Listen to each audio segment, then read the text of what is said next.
worry, be only with Smart Power All 99. Hindi nabitin with 10 gig data plus only Facebook or TikTok and more. Load now! Who needs to go to a concert when you can own that stage with your friends? Enjoy a night of impromptu bowling tournament.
Hindi aabot ang data!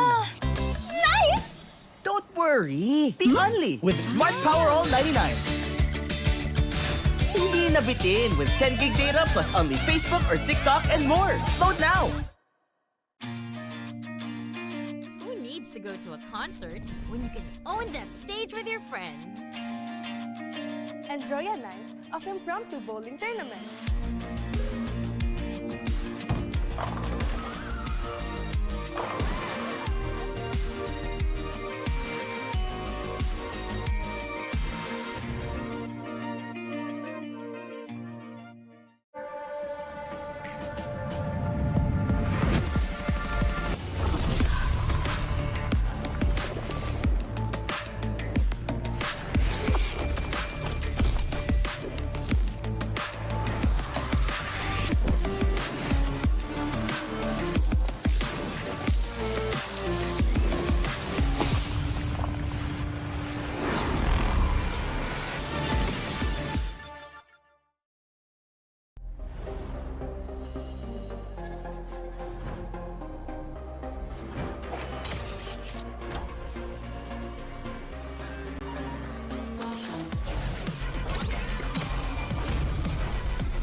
Hindi aabot ang data!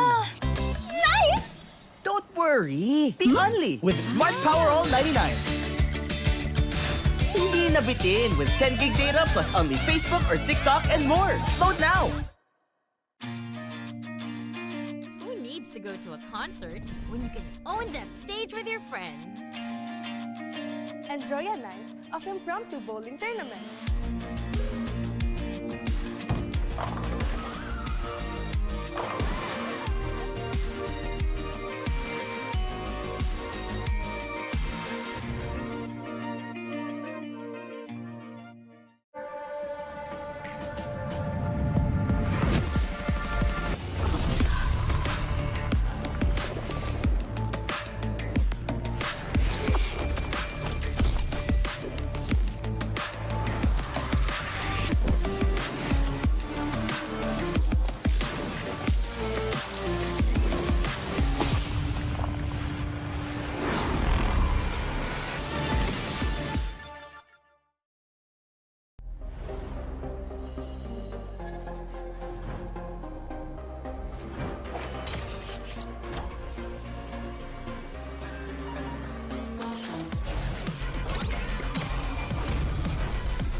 worry! Be only with Smart Power All 99. Hindi nabitin with 10 gig data plus only Facebook or TikTok and more. Load now! Who needs to go to a concert when you can own that stage with your friends? Enjoy a night of impromptu bowling tournament.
Hindi aabot ang data!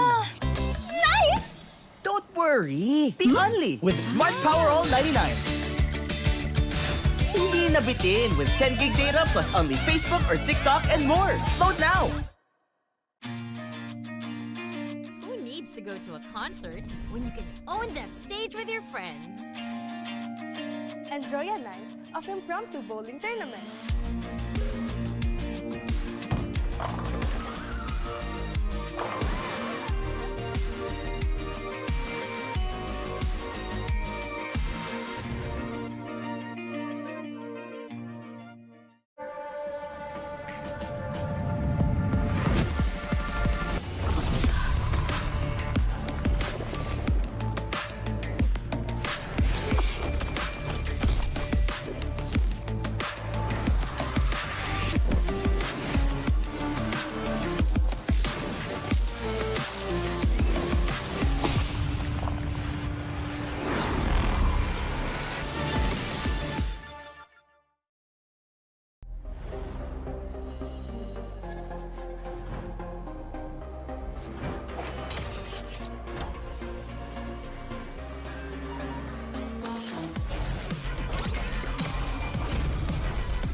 on and ripping for the 3 stars. Look at us to the top, no ifs, no buts, winning any game. Para to sa PIN na yes.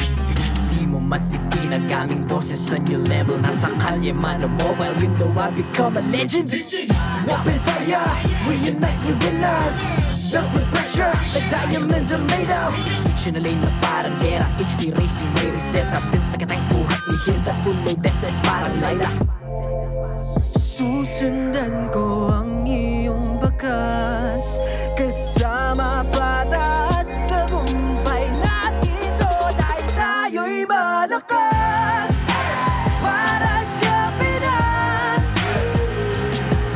nasa amin ang alas, hindi ko atras, kinikilala sa taas kasi kami ang malakas. Para sa Pinas, nasa amin ang alas, hindi ko atras, kinikilala sa taas, ganito kami sa Pinas. Wow! Hold on, yeah, wala ka sa Pinas. Laging MVP, no surrender, no retreat. Pag nagsama-sama, just imagine what we can achieve. Laging MVP, no surrender, no retreat. Giving 100 all my all, cause we just cannot be defeated. We are unstoppable, immune and invulnerable. Ready ang equipment, lahat frozen, malang crowd control. Pakita ko na jab like pow, beast of the southeast. Takas sa watawa, proud and loud, cause every enemy we devour. Susundan ko ang iyong bakas, kasama patas, tagumpay natin to dahil tayo'y malakas. Para sa Pinas, nasa amin ang alas, hindi ko atras, kinikilala sa taas kasi kami ang malakas. Para sa Pinas, nasa amin ang alas, hindi ko atras, kinikilala sa taas, ganito kami sa Pinas. Wow!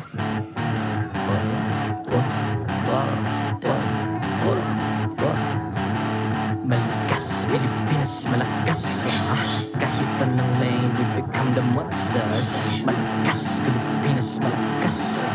Face the golden sun and repping for the 3 stars.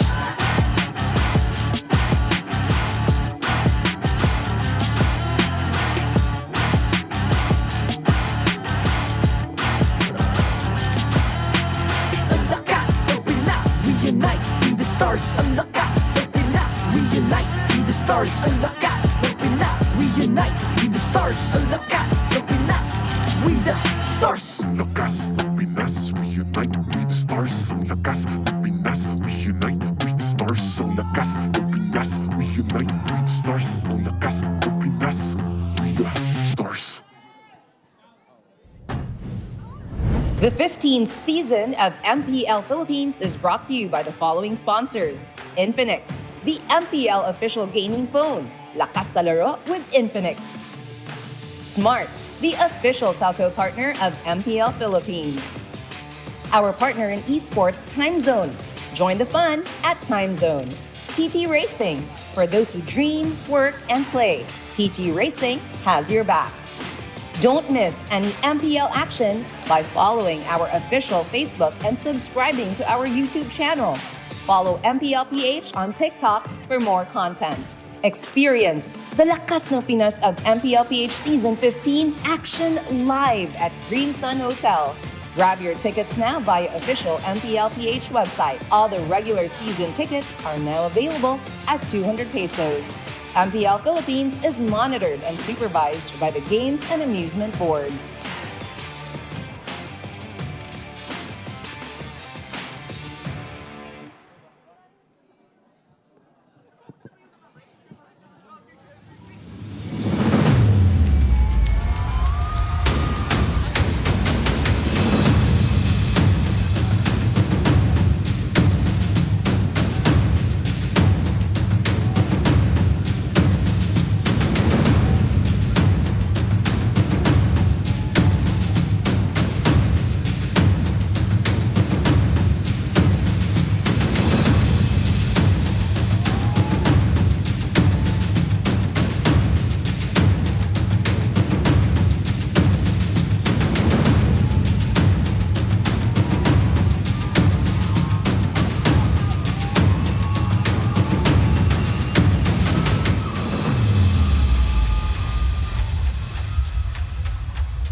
ibigkas ang lakas ng Pinas. 15 seasons na tayo ang namumuno sa mundo ng MLBB. 7 taon, 5 World Championship. New Era, World Domination. Ito ang dala ng ating kampyon, ang tunay na lakas ng Pinas.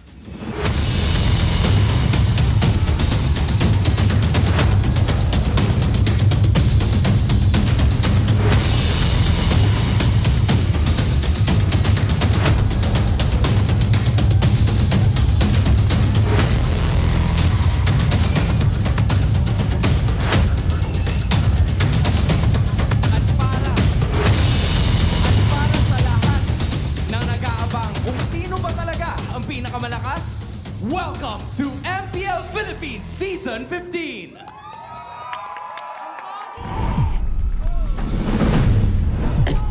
After yet another dominant season and just year for the Philippines, and now after a historic World Championship win, we are here. It's a new season, a new journey, and perhaps even a new era. What is up, guys? I'm Nice Dude, joined here on the desk. Once again, it's 3 of us. It's the Wee Bear Bros. It's Leo and Renmar. Gentlemen, how we doing? I am excited more now than ever. As you mentioned, it's the dawn of a new era, and boy, oh boy, what a blessing it is to be at your service from the front lines. It is good to be back. I am off that couch and finally back on this desk, and it's great to share the opener of Season 15 with you, gentlemen. It is, again, it is going to be interesting because we have a lot of mix. I mean, we saw a little bit of a preview, but for a lot of our viewers out there, especially here on the international stream, we're gonna have to kind of educate them a little bit because there are some, let's say, new rivalries that might pop up, some old rivalries that might kind of renew here as well, because there's a whole lot of history, man. There's like 7 years of history here. Not to mention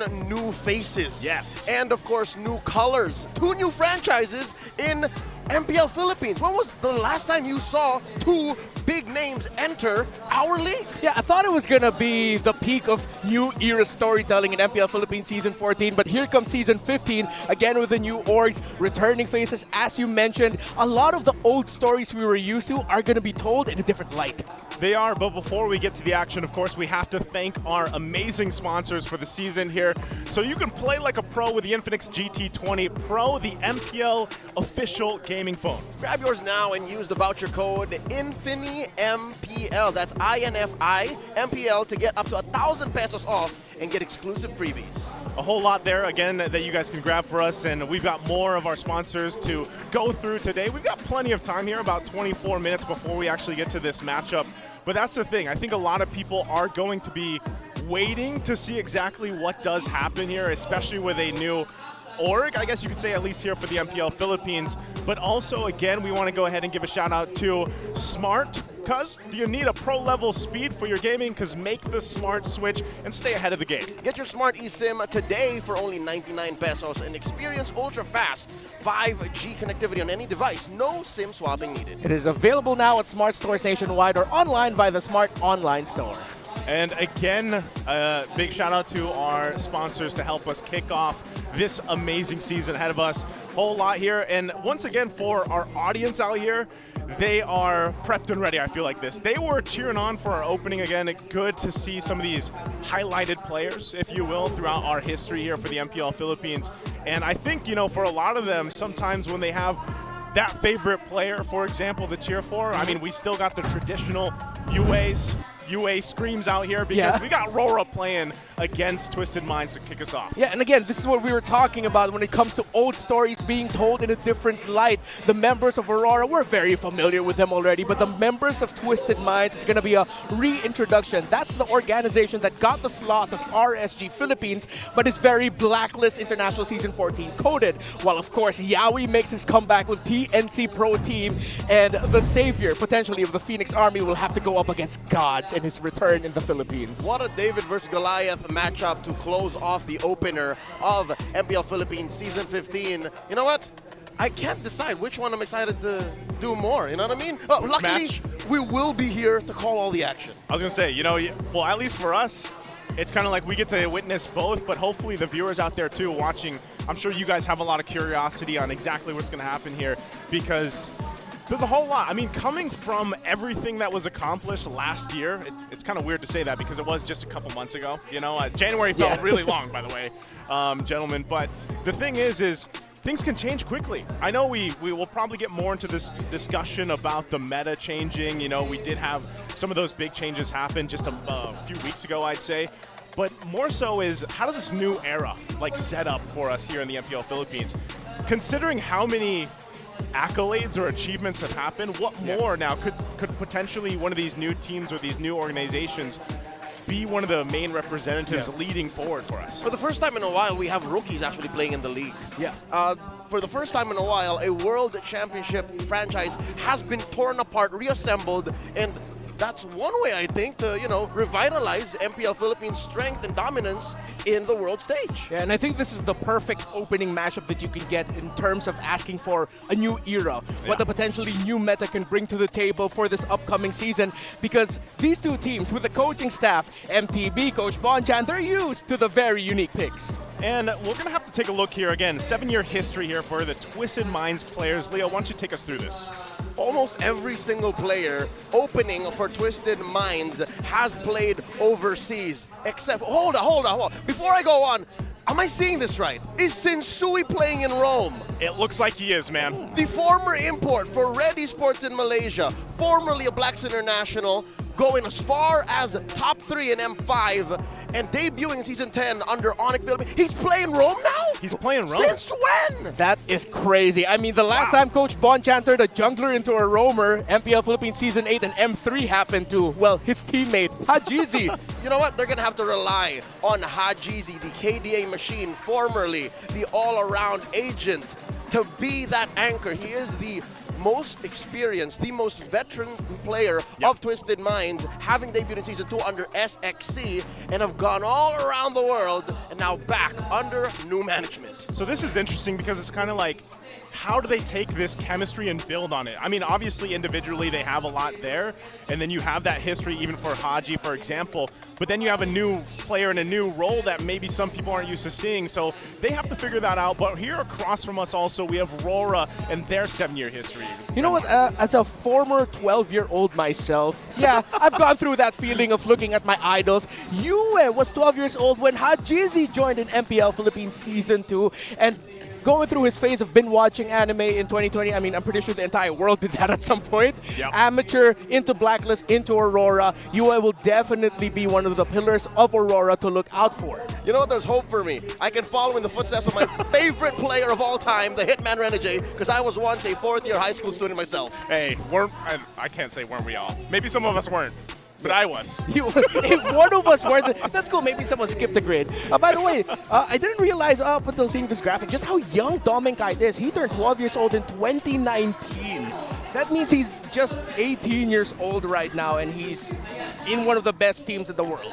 It's crazy to think when you really put that in perspective for a lot of these players, you know, how young and talented they are. And then that's the whole other thing about how they were able to go ahead and balance. You know, I know some of the players had to balance going to school or like the academics for sure, while still practicing and playing. And then, you know, once they get their shot on the professional stage, I'm sure a lot of them too have that decision alongside their families, like, what do we pursue here? Do we take this opportunity? And for a lot of the players, it's worked out. Now, for RORA specifically, without too much obviously changing from what we've seen from the past here, I think a lot of people want to know, are they going to be able to improve from what a lot of people saw just back in Malaysia? You know what? It's less of improvement, more of refinement. They have been so consistently inconsistent, and there seems to be something about Malaysian soil, whether it be Kuala Lumpur, whether it be Johor Bahru, Aurora just doesn't seem to have great footing. Now that they're back on home soil, now that they're back on a stage where they took the world champions all the way to 7 games,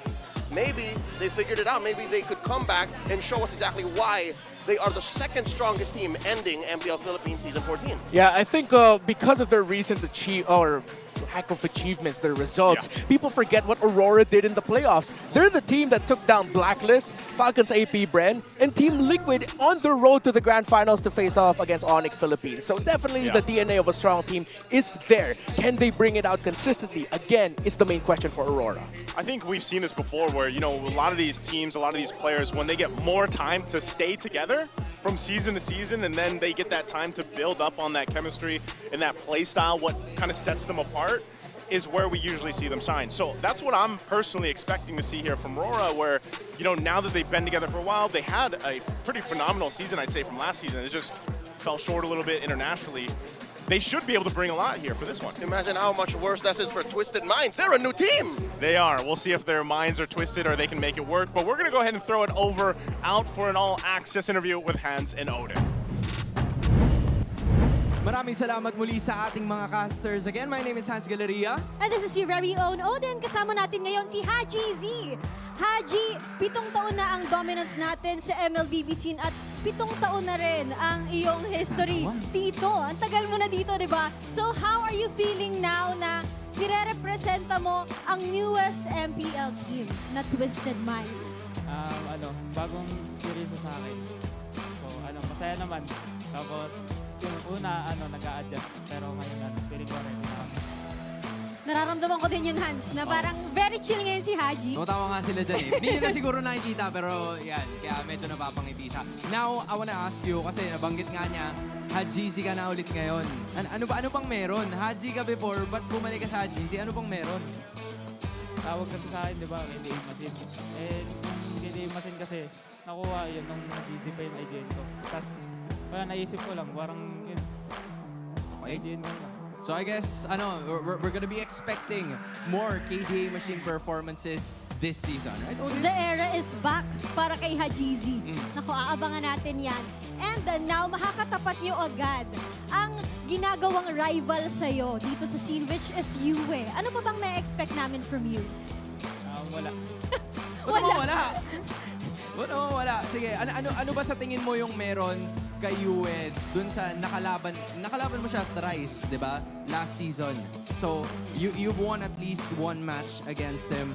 Ano bang meron kay Yue previously, nung unang beses na naglaban kayo, at ano sa tingin mo yung magiging pagkakaiba ngayon? Siguro feeling ko mas na ako ngayon, mas prepared. Parang si Sensui sabi. Oo nga eh. Mamaya Sensui, interviewin na kita. Parang Relax ka lang dyan. sinasabi ni Haji Z na abangan na lang natin sa loob ng Land of Dawn. And bilang isa nga sa mga veterans na kumbaga sa inyong team na Twisted Minds, paano mo minamotivate ngayon ang iyong mga kakampi? Ikaw ba yung motivator? Wala, sila yung nag-motivate sa akin. Sino dyan? Sino dyan? Si Sensui. Papakitin ba natin dito si Sensui, Derek? Parang ayaw niya eh. Ayaw niya. Sige, ganito na lang. Alright, ganito na lang. Ikaw, si Sensui, even you, personally, you've met Yue and we've seen the matchups that you guys have given all throughout. Right? Kung meron ka mang mensahe ngayon kay Yue, kasi I'm sure nandun siya sa kabila, napapanood niya to, naririnig niya to, ano masasabi mo sa kanya? Good luck, Yue. Galingan natin. Guys, tatanggapin ba natin yung good luck? Tatanggapin natin yung good luck? Pwede ba? Hindi? Okay. Sige. Kailangan ko pa ng kaunting. Ilabas mo lahat ng saloobin mo ngayon para kay Yue. Anong mensahe mo para kay Yue? Mahal na mahal kita, Yue. Parang iba yung napalabas natin ngayon, Hans, dito sa ating all-access segment, Sige. no? Rerekta na ako kasi kailangan ko nang pumili eh. Pumili ka na ng isa dyan. Okay? Feeling ko si na lang, no? Si Sensui na lang, no? Halika na, samahan mo kami dito. Halika na dito. Ikaw ang nagiging... Ikaw ang bida eh. Oo, motivator ngayon ni Haji Z. Yan, ikaw ang bida. Dito ka muna. Uy, si Pert! Hindi ba na si Pert dyan? Hindi si Pert dyan. Kamusta? Kasi syempre, ikaw din ay ng ibang bansa. Tapos ngayon nagbabalik ka. Ano bang reason ng iyong pagbabalik? Tsaka, kamusta ang Twisted Minds as one of the newest teams? Okay lang po. Okay, Okay yun na lang. to. Yun lang. And it appears like we finally have it. Ready na lumaban ng Twisted Minds. Okay lang siya. Handa lang siya. Rekta na natin sa ating mga casters. Thank you so much, Hans, Odin, and of course, Hajizi, and also Sensui there. Now, what do you guys think? Because our international viewers, obviously, that was in Filipino, that was in Tagalog for them. What do you guys think is better, Hajizi or Haji? The KDA or the all-arounder? Just to answer the question, we gotta be specific, right? All-around agent, that was like season 14, right? Where he had to just do everything. Everything. Yeah. Where is Haji season 8 and season 10, where he actually won a championship? What do you call that era? Well, I think that's part of the all-around agent era, that one. isn't it? Yeah. That one. So that's it for you. I don't know, man. I'm a stats guy. I'm a numbers guy. Comparing the KDA, the man was hitting his shots when he had the Jizzy in him. The Jizzy. So, the Jizzy. In the name. It's in the name. I think it's Izzy, because Izzy. Haji is part of his name, so Z, more like just the Z. Oh, it's just the Z. Yeah, when you have the Z. Because you don't say the tizzy, or you know what I mean? Like, you don't say the patizzy, because flap tizzy. Yeah, okay, yeah, that's true. All right. So when he had the Z in his name. Okay. Even though he didn't win championships during that time, but the man was a killer. Hey, he went to M2. And he did go to M2. The man was a killer, so that's what I'm waiting for. Well, you guys can let us know too, the community out there. Let us know what you think. We can debate here on the desk, but why don't you guys let us know? You've got A, B, C, and D there. You can go ahead and let us know which Haji era is the best era. What do you like? I'm gonna have to say KDA machine, man, because I was one of those players in the early days where I was like, you know what, just go for all the kills. Even if that's a kill still, just go for it. You know damn well stats ain't everything. Pad it. Really? Okay, you know what? Yeah, I mean, we agree on that. We agree on that regard. So yeah, I agree with it. You're gonna go with the KDA machine? No, I mean, yeah, Brenmar. Yeah, like, I don't know, the man had a different swagger than him, you know? Yeah. I don't know how to explain it. By the way, he played like 100 less games, by the way, in that time. Well, I mean, in my head canon, I'm delusional. So it's the KDA machine with championships, even though he didn't actually win championships. You're blinded by it. Yeah, I'm just blinded by it. I'm just, in my head, it's like, he never changed his name. Haji on the Ling, Haji on the Lance. How about you, sir? Oh, all-around agent. I love it when Haji was a role player and he took Blacklist International to all new heights. Yeah. My heart is still in Singapore. What role do I want to play today? It's basically how he woke up every day. Yeah, I'm pretty sure it wasn't just him asking himself. It was also Coach Bonchan asking him. It's like, hey, you feel like roaming or mid-laning today, man? So it's like, which one? You know, during that time, I felt kind of bad for him. Mainly because that's two different hats to wear. I know it's the center of the map, but it's two very different mentalities to go from roam to mid. The fact that he made that work and they were able to make playoffs runs with that, that's crazy. It just goes to show how talented Haji is. You know, Hajizi is. Him, Coach Bon, and V. They would talk about it, and consider this, folks. That's not even the toughest thing he's had to do. I think now is the toughest thing he's had to do, is pull together this new franchise, this new team where he is the #1 most experienced player. And he has to be the one saying, fellas, we got to make it work. Yeah. That's why I think, all those hats that he had to kind of wear and all those iterations of Haji that he went through. All of his his seasons, minds. All of those minds, basically. Like, it's all going to hopefully play a big part in this season for them and, of course, the team. Because honestly, that's all a learning experience for him, and then he can apply it to how he needs to fit into this team right now. And I think that's the same thing you can look at is, for a lot of these players, and we'll talk more about them later because there's some, prominent names here that are going to be playing just tonight alone. And you're going to see, can they bring that experience? Can they bring those accolades from them and then make it work for this team, this lineup that they have here? Yeah. We're looking at the lineup of these two, just with the comparison. Twisted Minds, because of Hajizi, okay. Yeah. MP.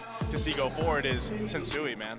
Like, how is this going to work in the roam? You know what? I think their site selection speaks so much more than everything that we've said, because despite the franchise change, despite the, housing of all of these players from all sorts of leagues and experiences and careers, Coach Bonchan is still Coach Bonchan. Yeah. Alongside Eson, it's still Red Side. Yeah.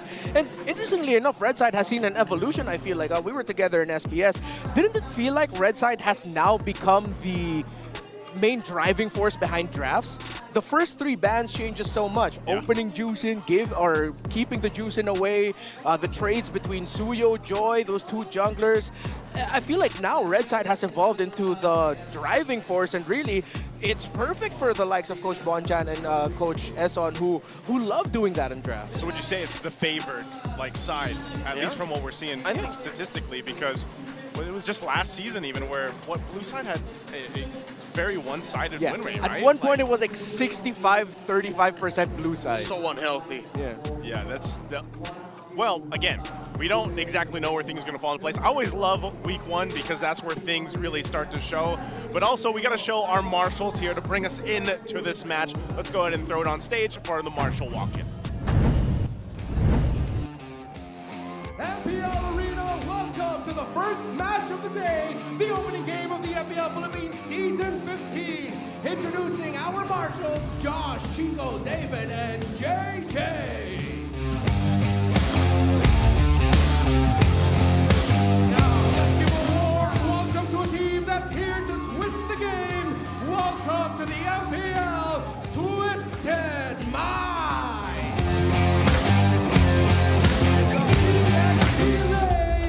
James! In the jungle, MP the King! Bringing back an old name in the mid, Hajizi!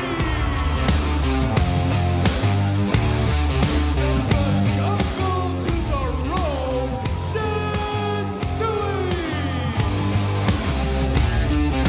Ready to dominate the goal, outlay!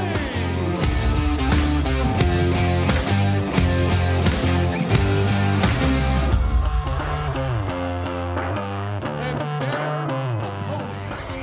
The lights are back to take over Season 15 to face familiar foes in a new team. Let's welcome to the stage, RORA!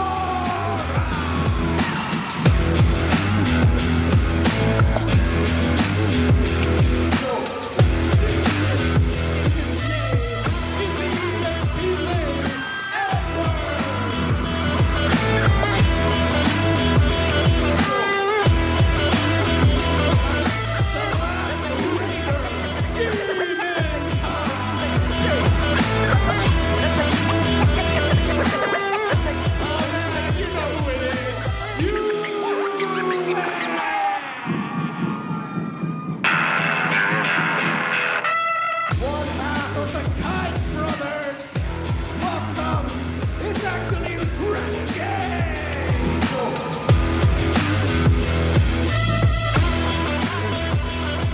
And of course, it's him, Darwin Kite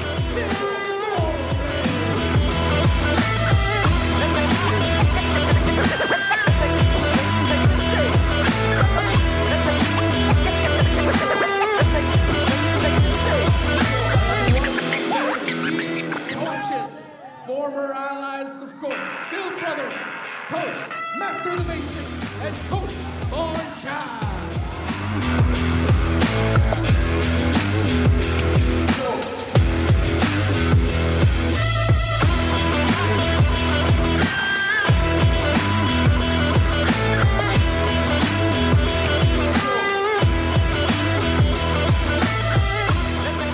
And there we go, getting a preview once again, but let's go through the roster here for everyone at home. Leo, take us through Twisted Minds. All right, Twisted Minds, new team, same faces. I'm smelling a new game. I saw Coach Bonchan looking up to Master the Basics, who wouldn't, right? But literally, I saw these players and I'm buying it now. You know, even before the game starts, I think Sensui has something up his sleeves, dog. Yeah. I think Sensui has been training in a hyperbolic chamber, like my boy Goku, and is ready to carry it alongside the rest of the squad. I hope it's over 9,000, because that's probably what a lot of people are hoping for, again, with Twisted Minds PH. And, you know, familiar names here across the board, but the fact is, against them are also a familiar squad. Aurora Gaming, Renmar, take us through. I gotta recognize, my apologies, the Hitman Renegade is still gonna be in the room, and that's the main guy, I think, for me now in this series. You know you're going up against a guy who's shifted roles. He went from the jungle to the roam. There was a time where you roamed for Sensui Renegade. Now is the time for you to shut the doubters up and dominate the center of the map alongside Yue, alongside Demon Kite.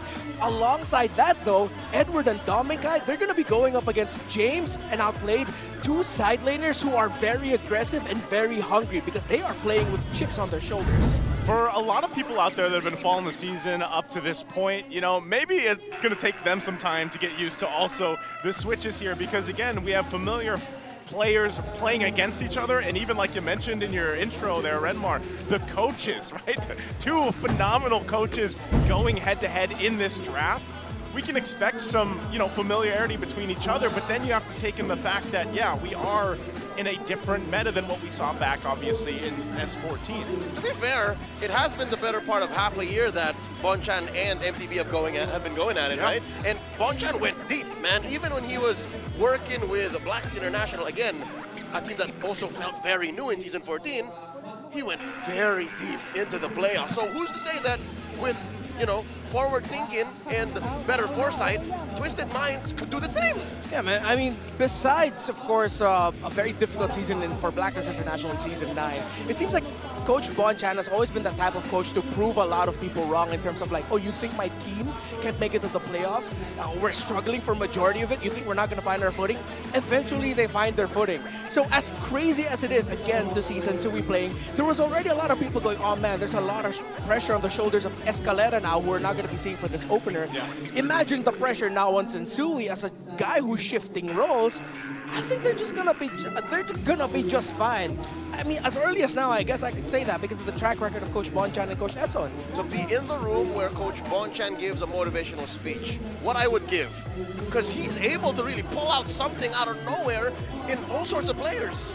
I think that's the marquee aspect of a great coach. You know, these great coaches that are able to go ahead and pull out these hidden gems of the players, you know, no matter what role they're in or anything like that. So again, I can't wait to see once we eventually get to the draft what unfolds. But also, let's take a look at the game test here by our players. Tropa ko yan, kampi ko yan. Kampi ko yan. Tropa ko yan, kampi ko yan. Kampi ko yan. Kumusta yung lamig? Sakto lang.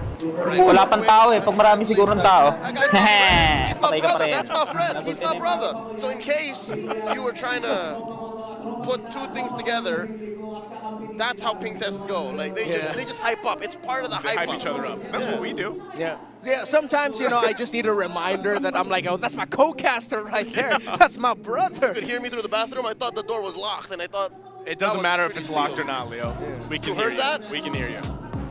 That was you? I thought that was the construction they were doing. He just got that voice. It travels through. But of course, you know, once again, the players getting us situated here, and all that is, you know, for the integrity and readiness of the players in the games here. Of course, as we open up S15, I can't wait. What is that? That's how players do the ping test. I was lucky enough to be behind one of them, like in one of the previous events we had. They just go. Yeah. I mean, like even like the roamers sometimes would just show up with assassins, you know, to get warmed up with. That's probably the best way. Fingers. Yeah. You know. Other than that, that works too.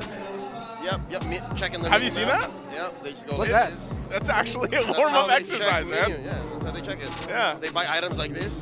Yeah. Cool. So I don't use the claw. I've never been a claw player. I don't know if that's the right term. Yeah, it's a difficult grip because you're like that. He hit top global gourd with that, by the way, by not using claw. By not using it. Yeah. Which, by the way, we're gonna have to go with your hands. Why are you single? Number 28, Makati Bane, by the way. Also non-claw. Also non-claw. But he's got a claw cannon. Yeah, he's got a crab claw cannon. Oh, sorry, he's got a crab claw cannon. I don't know where he got it. That's in the lore somewhere. You know, you gotta find it somewhere there. But I will find it there. But of course, while we wait for the players to get set up here and situated, we can go ahead and talk more about the fact that, again, a lot of familiarity between these. Renmar, you might have something. Hold on. Okay, this is still the Game 1 side selection update. Yep. Twisted is still going to be on that red side here. So you were talking about this earlier, Renmar, you know, what you've seen at least for red side and how it's developed over time. Yeah. What do we expect? Like, are we expecting a lot of change from what a lot of people watching right now was SBS, right? No, I think there's going to be a lot of familiarity in terms of the bands. Juicin, Suyo, Joy, those trades. But then, of course, you're looking at the teams potentially banning out Eve if it's a power pick. And most importantly, the return of Selena to the meta has actually opened up a lot of new possibilities. We've seen what a strong Selena can do in the hands of Super Prince and Few in the last SPS. I wouldn't be surprised if Twisted Minds is already thinking in the back of their heads, hey, can we get Haji Z back on a Selena in the mid lane? That's my bane, man. I like not the hero, but that's my personal bane is Selena. You just hate Selena. I just hate every time it pops up, and because of what we've seen traditionally or in the trend of Selena coming back to the game because of the prominence there, it's popped up in the ranked games, man. And I would say that obviously vision is still super important, but what I would like to go ahead and see here develop is always, again, what's the jungle meta going to be? Because personally, you know, we have seen a lot of those assassins, a lot of, you know, the Joys, the Suyos, the Nolans to an extent, like pop up. But I'm wondering too if we actually see sort of somewhat of a throwback where maybe some of the utility kind of peeks through in the current meta. Fredrin has always just been a factor. He's been there. Right? He's still a bully compared to other betweeners like him and Akai, maybe like Alpha. Akai is solid against a lot of heroes that need mobility. Solid against everyone all the time. Something to consider. Pandas. Yeah, Pandas. Is Hanzo. He is now legal for tournament play. When we last saw Hanzo after the patch, it was still under the 2-week ban notice in SPS. So now we have to consider that for this next match. Yeah, and for the key to victory here for Twisted Minds, you gotta unleash the Sensui instinct. The question is, what does that mean with Sensui as a roamer? Well, like, oh, how are you gonna play? What heroes is he gonna play? We don't know. We have no sample size for what he plays in that role. So if you're Aurora, you can challenge the chemistry of Twisted Minds. Again, say what you will about their consistent inconsistency. When they're consistent and firing in all cylinders, Aurora is one of the toughest teams to go up against because it feels like your entire map is smothered. You try to do something, someone's covering another part of the map. Plus, new era, new meta. I feel like for both, just go wild. Bring out Gushans. I don't care anymore. bring back Martis. Kyrie went crazy with that. Someone play that hero. Play Hanzo. Play Hanzo, especially Hanzo. I want to just see a bunch of play Gord. Hey, you know what? You guys are talking about your wish list. I'll throw it out there too. Bring him back this season. I know he popped up a little bit here and there, but bring him back because right now it is the thing. It's the new era, the new meta for a lot of these, and I think that's too. For Aurora is, again, you have to look at what they accomplished last season where it's like some people doubted them a little bit throughout the regular season, then boom, they're in the grand finals. You know, they're able to go ahead and just accomplish things like that. And so again, when you look at both teams across from you, they have that go factor if they need it. And what a better way to do it than your first match for the season in week 1. I mean, I know we have, you know, points falling into place eventually when we get through this, but you want to be able to get that footing going right off the bat. Again, a quick reminder, folks, we are still playing with the league points rules from Season 14. So it doesn't matter whether you win by a sweep or through a 3-game series, you get 1 point. So that being said, I'm going to go back to how we see this matchup. And you talked about doubts, right? Yeah. Count me in as one of them. I predicted on social media that RORA will still take this, but X Factor, I said 2-1 RORA. Ooh. 2-1 RORA? So maybe Twisted Minds kind of just gets one from under, and then RORA closes up. That's what I see. Yeah, and I think that even adds more context to their decision to go red side, because if they want a surprise, you gotta do it from the red side. We'll see if they can actually make it happen for the red side, but we are getting word we are going to be taking a short break while they get things situated here. So sit tight with us, be patient. We'll be back after the short break. Hold tight, we'll be back.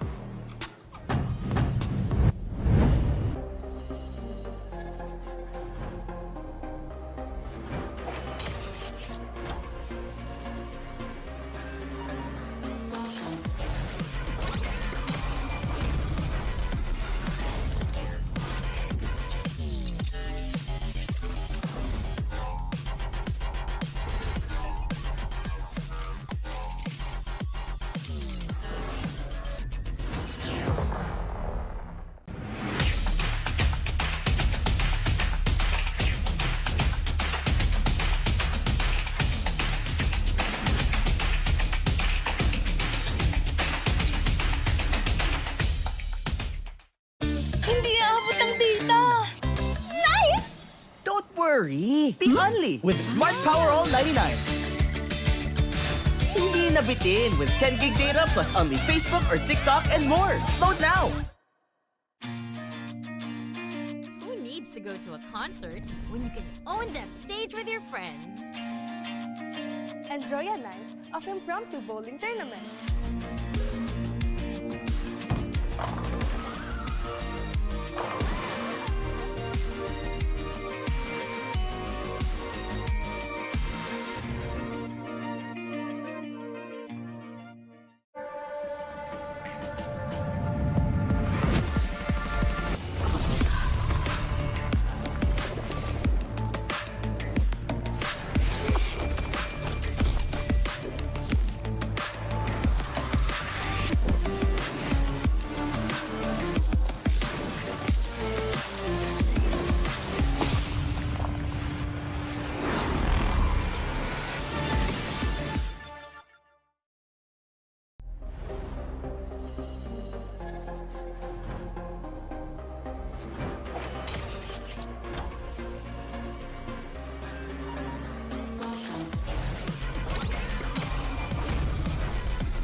worry, be only with Smart Power All 99. Hindi na bitin with 10 gig data plus only Facebook or TikTok and more. Load now! Who needs to go to a concert when you can own that stage with your friends? Enjoy a night of impromptu bowling tournament.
Worry, be only with Smart Power All 99. Hindi na bitin with 10 gig data plus only Facebook or TikTok and more. Load now! Who needs to go to a concert when you can own that stage with your friends? Enjoy a night of impromptu bowling tournament.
worry, be only with Smart Power All 99.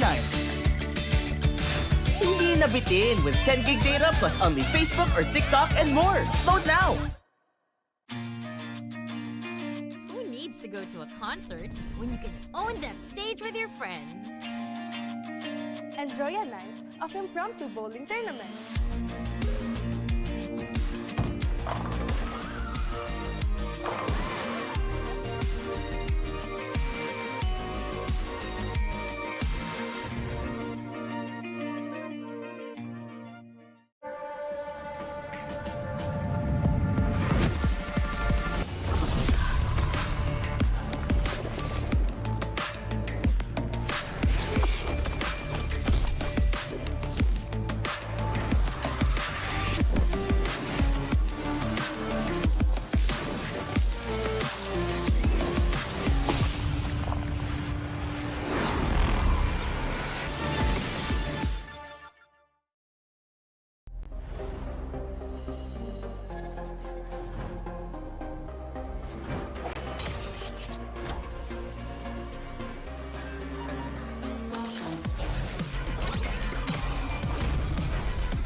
worry, be only with Smart Power All 99. Hindi na bitin with 10 gig data plus only Facebook or TikTok and more. Load now! Who needs to go to a concert when you can own that stage with your friends? Enjoy a night of impromptu bowling tournament.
And welcome back. Thanks for waiting and being patient with us while we got things situated. Again, it's week one, day one here, so to be expected, we want the best environment for the players, of course. But again, it's us, the Wee Bear Bros. It's me, Nice to Leo, and Renmar, and we are just moments away, hopefully, from the draft here for this first game against Twisted Minds and Aurora Gaming.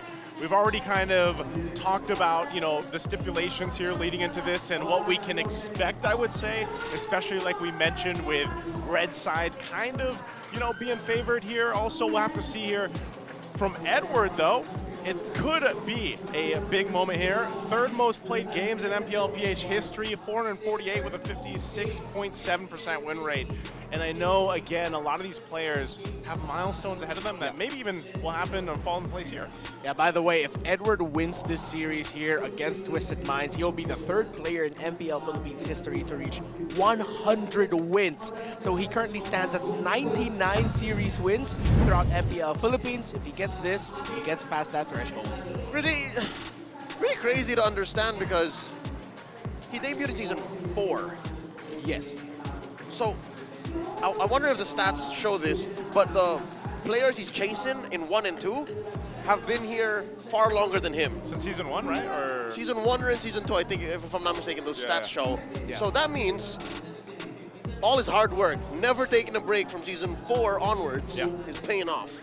I mean, it's in the name, man. Mr. Consistent. Mr. Consistent. What else? He's definitely on his way, of course, still, and he's done a lot. I mean, anytime really for a lot of people, they do just kind of pay attention to what Edward does around the map. You know, he's one of the more well-known, I would say, especially XP laners and how he plays and how he sets things up. Now, specifically too, XP lane I know has had some of its own changes, right? We've been focusing a lot on some of these other roles and some of the things that can happen here, but now for XP lane, I feel like it's still, I said this last season, I was like, I really like where XP lane is. Like, I feel like it's one of the more healthy versions that the XP lane has been in. I know, for sure. I know Uranus has popped up again, but I don't never know again. if he will. Hopefully never again. Hopefully never again, but here we go. Success. Very little success or not, we're finally going to jump into the draft here to see what does end up happening for this first phase. And again, just pointing it out, you know, we got Twisted Minds here on that red side. RORA's over here. Bans are already down. The Immortal One chose me to vanquish the Looks shadows like that it's gonna plague be the this man world. himself, Suyo. Okay, so Suyo Joy trade is off. Suyo Nolan trade is online. Eve is up, but now for Twisted Minds, they'll go for the Harith priority. First two picks, quite a rarity actually. Usually see Harith come in third, but it's one of the main gold laners right now in the league. While of course the Hilda, which is one of the healthy EXP lane picks that we talked about earlier. You know, with Hilda, where does that fit still, like, in this current meta? Since we're always talking about new meta, new era, could this also still work as a roam? I know it does pop up mostly in the XP lane, but even roam, like, the pressure, is it still good enough? No, I think based on the performance of the teams who would field Hilda, they need an extra level of CC, vision, and initiation. So yeah, Hilda definitely, I'd say 4 out of 5 times won't fly in the roam. And so for Aurora, they go ahead and pick up the Granger. One of the main traits right now in the gold lane, Harith versus Granger. Whoever gets those power picks, and of course, with what he brings to the table, with bringing people low even before the fight could begin. And of course, the Phoveus, which has popped up as one of the best EXP laners that you can pick if you want to be aggressive. If you want to be able to hold, what, 3v1, 4v1 to allow your team to follow up. Phoveus is built for that. Edward is ready for that.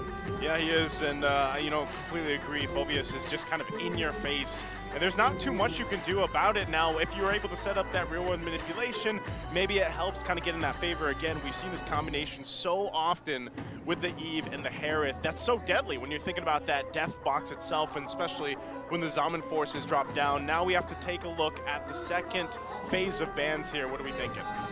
Twisted Minds, Coach Bon, gonna start taking away mid laners, and there's one solid one. Haji definitely, with the Eve, has mid lane priority. Yeah. Although there's no room for magic damage anymore, we've seen in previous outings in the past, 3 or 4 months, that if an Eve is in your draft, they're definitely dealing the most damage in the first 10 minutes of the game, so that's enough. Yeah. So now for Twisted Minds, it's interesting that Aurora is actually respecting the possibility of a roam Hilda instead of an EXP Hilda because of the bans that they're prioritizing the EXP lane. You wouldn't think that they ban CC, but Aurora are still leaning into the possibility that this Hilda can go into the roam. I like this ban here on the Jawhead because of how he's popped up as one of the most aggressive and surprisingly best roamers if you want to snowball really quickly. It isn't always a sure thing that you'll win the early game with the Jawhead, but it's just better to be safe than sorry. And with this last ban, we'll see if they still kind of focus on some of those XP options. Maybe that CC too, you know, just kind of covering their bases, because we did mention, you know, 4 out of the 5 times you expect the Hilda to go in the XP lane, but there is always that chance, and I think that's part of it, you know, for Coach Master the Basics. And all the more, I think Aurora are just really covering their bases, making sure that they're sure, is if you put Hilda in the hands of a player like Sensui, you're missing out on a lot of the mechanics that Sensui Instincts opens up for you in the roam. Hilda's a, I hate to say it, a brain-dead hero. That's not a Twisted Minds type of hero. Just run straight. Hey, look at that! It's a Hanzo ban! Okay, Hanzo's going to be banned out here. What are you leaning towards here, Renmar, for these next picks from Twisted Minds? Well, I'm ready to get my mind twisted if ever they're really just gonna put this Hilda in the roam and the EXP lane isn't showed yet. Don't do it. They need a strong frontline holder. Hilda ain't that against this lineup, but they might just open it. If it's not there, the roam, I wonder if they'll consider the Tigreal, but it's difficult because the Valentina's still open on the side of Aurora. Maybe you take Red 5. Because if you say it now, Tigreal Sensui with the Sensui instincts, oh, I'm all for it. Oh, okay. They save it, they save it! They do save it, so they're going to save that last pick. They go with the Hayabusa. Aggressive jungler versus an aggressive jungle. Now the last two picks here. Yeah, they're cooking right now, whatever Twisted Minds is thinking about putting into the roam or EXP trade. Aurora, I think they can slot in a Gata Kacha roam or Khalid roam if they want to. That will give difficulty for this Eve. In terms of the mid laner up against the Harith, you can. I still would highly suggest Valentina because you actually turn off any big ticket ultimate roamers on the side of Twisted Minds, and even EXP laners if they're thinking about going into the Edith. It's a great deterrent pick if they go for that in the mid lane. Oh, okay. We're gonna get to see the Cho, and then there's the Vexana, another common pick in that mid lane. So they got great setup potential just with the Cho alone, and you know this will. We'll see if actually Renegade is able to go ahead and play that part. Yeah, I understand why they picked the Vexana over the Valentina, because the Valentina has conditional CC. Yeah. They definitely need something more proactive. They don't want the extra step between ult and fight. So they'd rather go for something that they can control, which again helps Yue. Yeah. That's the Vexana. Yeah, it rounds out the draft really well considering their roamer is single target lockdown. You needed that AoE. So still, it was a good route taken by Aurora. Is this going to be a very surprising pick? Is it just going to default into a Tigreal? What's it going to be, Twisted Minds? Are you going to shock us for the very first day? Oh, it's okay. It's Hylos. Yeah, that's not very shocking. I was going to say, yeah. Hylos has seen a decline. In the last couple of days of Snapdragon Pro Series Season 6 in the playoffs, he just started dipping. Yeah, I guess you could just say it's just a pathway now, not that glorious anymore. Hey, it's still a pathway, though. It's still a pathway. So I don't know what the plan is here. What, double down on the AoE zoning? Just like, I real think world, so. glorious balance. Summon Force, just throw everything, you know, at this point. Yeah, you know what? That's like, I mean, if you're putting a jungler in a completely new role, that's like the safest way to go for. Pop down ultimates, play around the ultimates. Don't ask for anything fancy. That's like raw, pure MLBB. I want to know exactly, going back to the key to victory here, is like, what is the Sensui instincts with this pick? How will this play a part into the whole plan, the whole play? It's very macro-centric, and it's a new kind of Sensui instinct we've never seen before. Confirmed, he is playing the Hylos, rocking a Revitalize on it, so I don't know what happened to Sensui in Malaysia. I don't know. We'll see what it unfolds here, but this is the opening game, opening match for MPL Philippines Season 15. Is it going to be a new era ahead of us? We're going to find out with these first two teams battling now, Twisted Minds and Aurora Gaming. Now we get it situated here. Renmar, how's it looking for the emblems? Oh, well, for right now in the beginning of the game, you got the Hilda aggressively going into the mid. So he gave the vision. Actually, the Demon Kite is in his orange buff, so that's info already for Twisted Minds. While he's in the mid lane, he just completely left the Phobius there. And speaking of the emblems that you mentioned, let's just think about that some other time.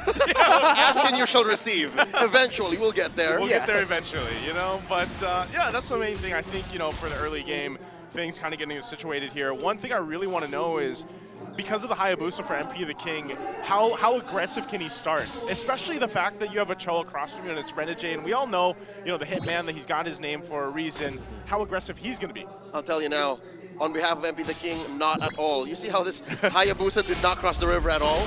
But what's bothering me is how come Renegade is not crossing the river too? You mentioned how aggressive he is, but he's here being more of a security guard instead of a hitman. Yeah, his rotations right now just speak of, let me protect Doming Kite first. So Twisted Minds went into this with a possibility that it's going to be a hyper-aggressive Twisted Minds trying to get the gold laner down early. But right now, Twisted Minds here first against Aurora in the center of the map. Forcing some shadows out from MP the King. Hajizi playing with range here, down to a third of his health. A little bit of a back and forth action. No real conclusion just yet. Look at that amazing cut down bottom. Yeah. That was a big cut down at the bottom. Now fight.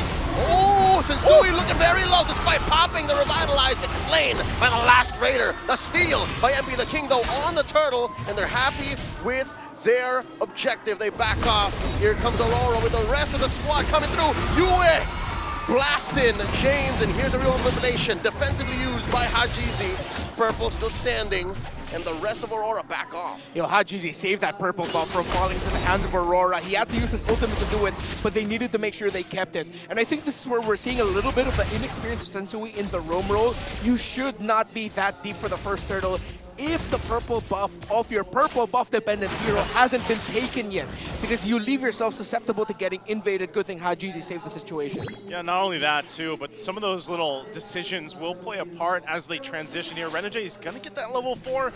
He might just try to slow down MP, but it looks like he spotted out, so he finds him and he backs out. So again, a kind of a, maybe a misplay to an extent there, that first turtle, but look at the fight here, still in the jungle. Ooh, Glorious Pathway sent in to punish Renegade. Another one, EG, keeping Sensui down, throwing him 6 feet under the ground. Another free kill for Aurora. That felt also just like an unfortunate timing by Sensui, going up against one of the most talented mid laners, Yue. His EG was put down perfectly. Not only that, but you saw the pathway drop down, but he was just seconds off from having the Revitalize. I don't blame Sensui again. You saw Renegade use the flicker. Yeah. So that's a clear go sign, and that was what his instincts told him to do. It's just there wasn't much follow through, and he got punished instead. Yeah, again, it goes back to the thought, pathway right now ain't that glorious. It's gonna take some time to be able to build it properly. I think it's a high loss issue, man. Just the whole kit, unless you're really bearing down on an assassin, that's gonna do the job. But here we see Demon Kite, looking to save Renegade, not gonna work out. Finally, Twisted Minds on the kill board. All right, Twisted Minds, good response from them at a crucial time too. I mean, this turtle's gonna be up here, but I'm not sure if they're gonna have free reign on it. James gonna make his way. They will start the turtle up though, and RORA, he's zoned out here for a little bit. Glorious Pathway, man advantage for Twisted Minds. Demon Kite very low. The EG used to save the Suyo, the jungler, and another turtle scored by Twisted Minds. They're looking to punish. How deep can they get? James here might get caught out, retreating underneath the river brush. A little bit more CC, and the deep dive by Mr. Consistent. One more takes him down. And that's going to be difficult for any high loss to get out of, because your roamer is, or EXP laner that you're paired with is different. Already, Jay! What? Oh, Way of the Dragon, serving up a kill to Demon Kite. Hitman thing still activated, and Renegade, after getting read out by Twisted Minds before that previous turtle, now he was able to read Twisted Minds' rotation and take out MP the King. Great adjustment by Aurora. Great adjustment. It looks like they're not going to just let up at all here. They're looking to make plays even in various lanes across the map right now. They might have lost the 2 turtles, but you can see the response from RORA, and that's also Skypiercer now locked in for Demon Kite. And the Starlium Scythe in outplayed. So about 5 minutes in, I'm gonna say it now, yes, Sensui has died 3 minutes since, but also nobody's touched outplayed. And this is dangerous. If you give a Harris that mid-game power spike, you could see the tables turn. And definitely Aurora has to watch out for that, because Outplay is getting really aggro, but he does have Sensui with him in lane. That has to be the warning shot for Aurora, that at some point they're going to really have to make a move for the gold lane, try to get a kill onto him. If not get a kill, just delay his farm. Speaking of, Thunderbelt already built up for Hilda. You got the Starlium for the Harith, and it's the 2-item rush for the Granger, the typical Hunter Strike, and a Sky Piercer for him. Yeah, again, playing into this, they want to put pressure up here under this tier 1 turret top side. Renegade won't be able to find anything just yet. He does have Flicker available, so he could always pull that trigger, but they know Turtle is going to be up in about 10, and that's why you see some of the placements here. James! Ooh, he's very deep, forcing Demon Kite to back off. The Glorious Pathway by Sensui, compromising Renegade's positioning, and the clapback now. Sensui forces the Revitalize, taken down once more, serving up a kill to Demon Kite. The man advantage going into the last turtle goes to Aurora. And B? They're not done. Shadow kill by MP the King. Does get the quad shadow out using maximum range. They're still not done. Here comes outplayed. He does get compromised once more. The kick, the combo. Too late, the real world manipulation. James does find one. All this while Demon Kite was pushing off Cam. there's a lot of crowd control on the side of Twisted Minds needs to deal with. Single target getting maximized really well. The crowd control from the Fulvius, the Cho, the Vexana all together. It's getting Twisted Minds, well, sorry for the pun, twisted up in terms of the engagements of when to take it and what happens when they actually decide to take it. It's interesting because, again, the concept is there. The theory with the lineup that they have is there. They just haven't found that right timing yet to make this all work. And a big thorn in the side of them is Renegade on the Cho. Like right now, he's going to go ahead and spot them out, zone them out from this turtle. They might be able to claim this one. Here's the pathway. We set it up. Another Shadow set. It's Yue who gets the turtle. Shields and damage all the way for Aurora. They take down James. Edward's still alive. Deep diving in. Infernal Pursuit onto Hajizi, replacing him, repositioning him. Edward! Now they're still going. Down goes Edward. Killed by Outplayed. And trading up for Sensui. 2 for 1. Currently going for a beeline into mid. Yeah, it's not an EXP lane diff, and it's an EXP lane pick diff. Fulvius over Hilda. That's the story. That is the story. We're going to take a look here in just a second at the replay of that fight. Again, it took some time to get to the fight for the third turtle, but look at this difference here with the lineups that they have. And again, like you said, look at what Edward's actually able to do. The Hilda can't do this. You can't just go ahead and force yourself in pursuit against 3. But that's what he tried to do. So he fundamentally went for a play that would punish him at the end of the day. And now they're forced to play off of the map. They're going where Aurora isn't, because that's the wrath of this 4K gold lead. And right now the lead is actually slipping very much so over the Harith against the Granger, because it's now 3 items locked in.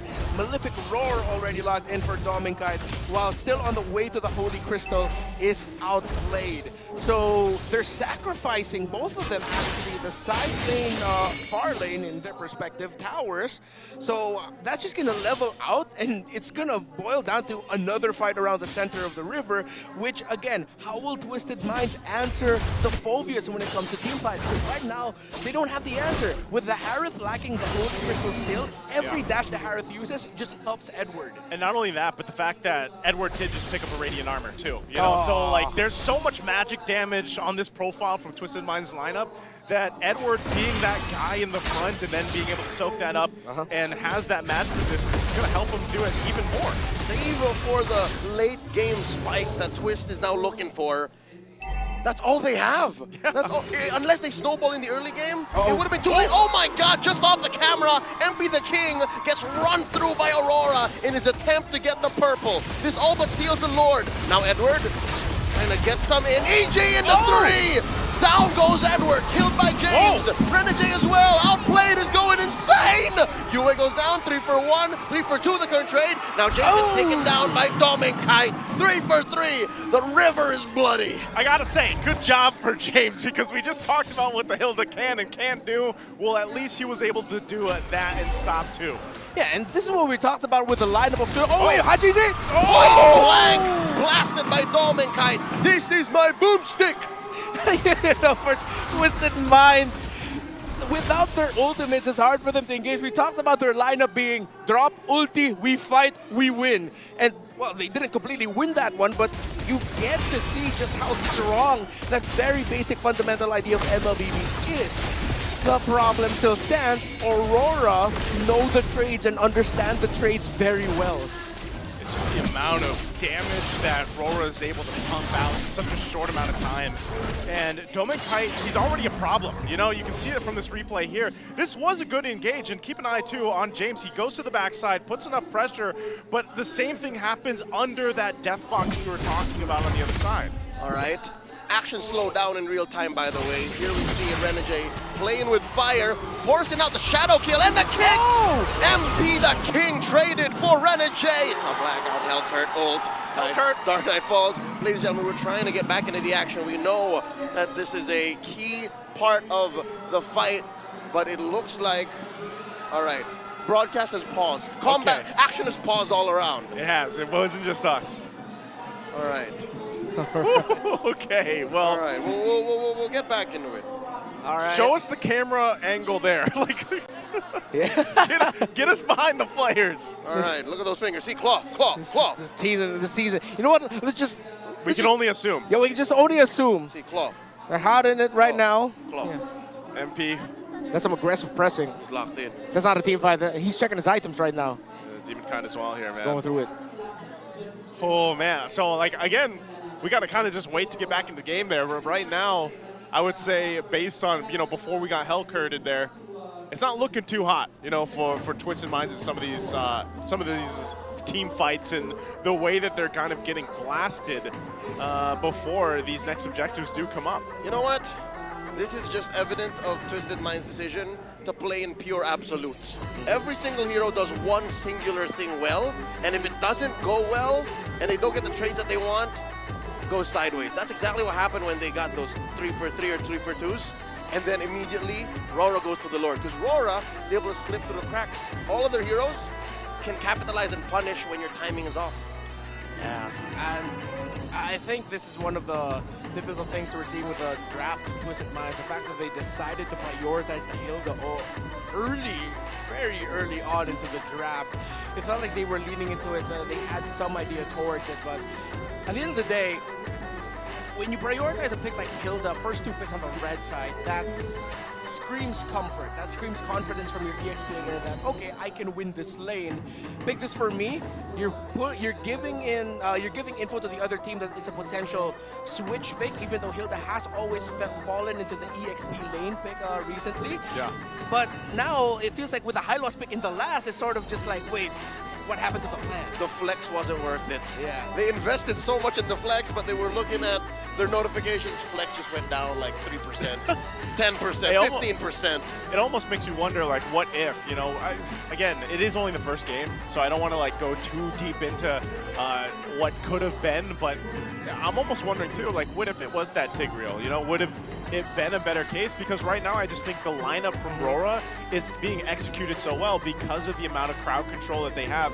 And I know when we went into the game, we were like, man, they have a choke. It's a lot of that single target lockdown. Yeah. But even with the EG, like the Eternal Guard alone from this Vexana pick is actually causing a lot of issues for Twisted Minds lineup, on how to execute in those team fights. Okay, so just an update for our viewers there. The game has paused, and as it stands, 13 minutes and 34 seconds into the game, RORA have a significant lead in the map and in the gold. They have a 7,000 gold lead, 43,000 to 36,000 of Twisted Minds, while after the kill and trade between MP the King and Renegade that we saw before the Hellcurd ult, there was actually 3 turrets taken by Aurora. Because they had a Lord marching through. Because they had a Lord marching through. Meaning that right now Twisted Minds find themselves in a very difficult position in the map, with Aurora having a considerable lead.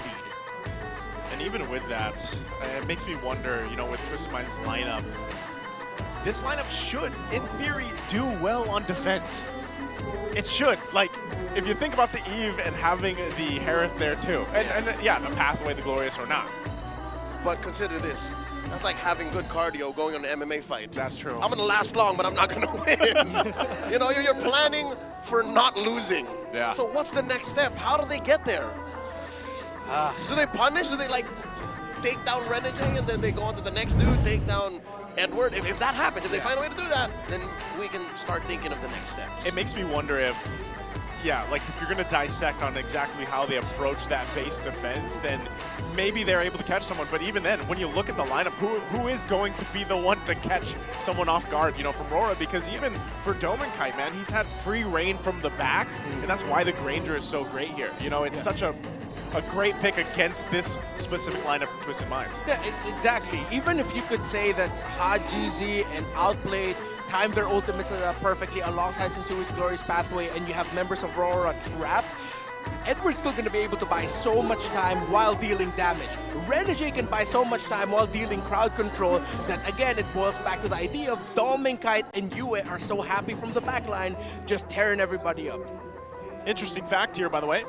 HaGZ holds the highest kills, 19 with 0 deaths. 19-0 back in MPL PH history. This is Season 6, while using Roger versus BSB. I'm sure you gentlemen. Were you gentlemen there?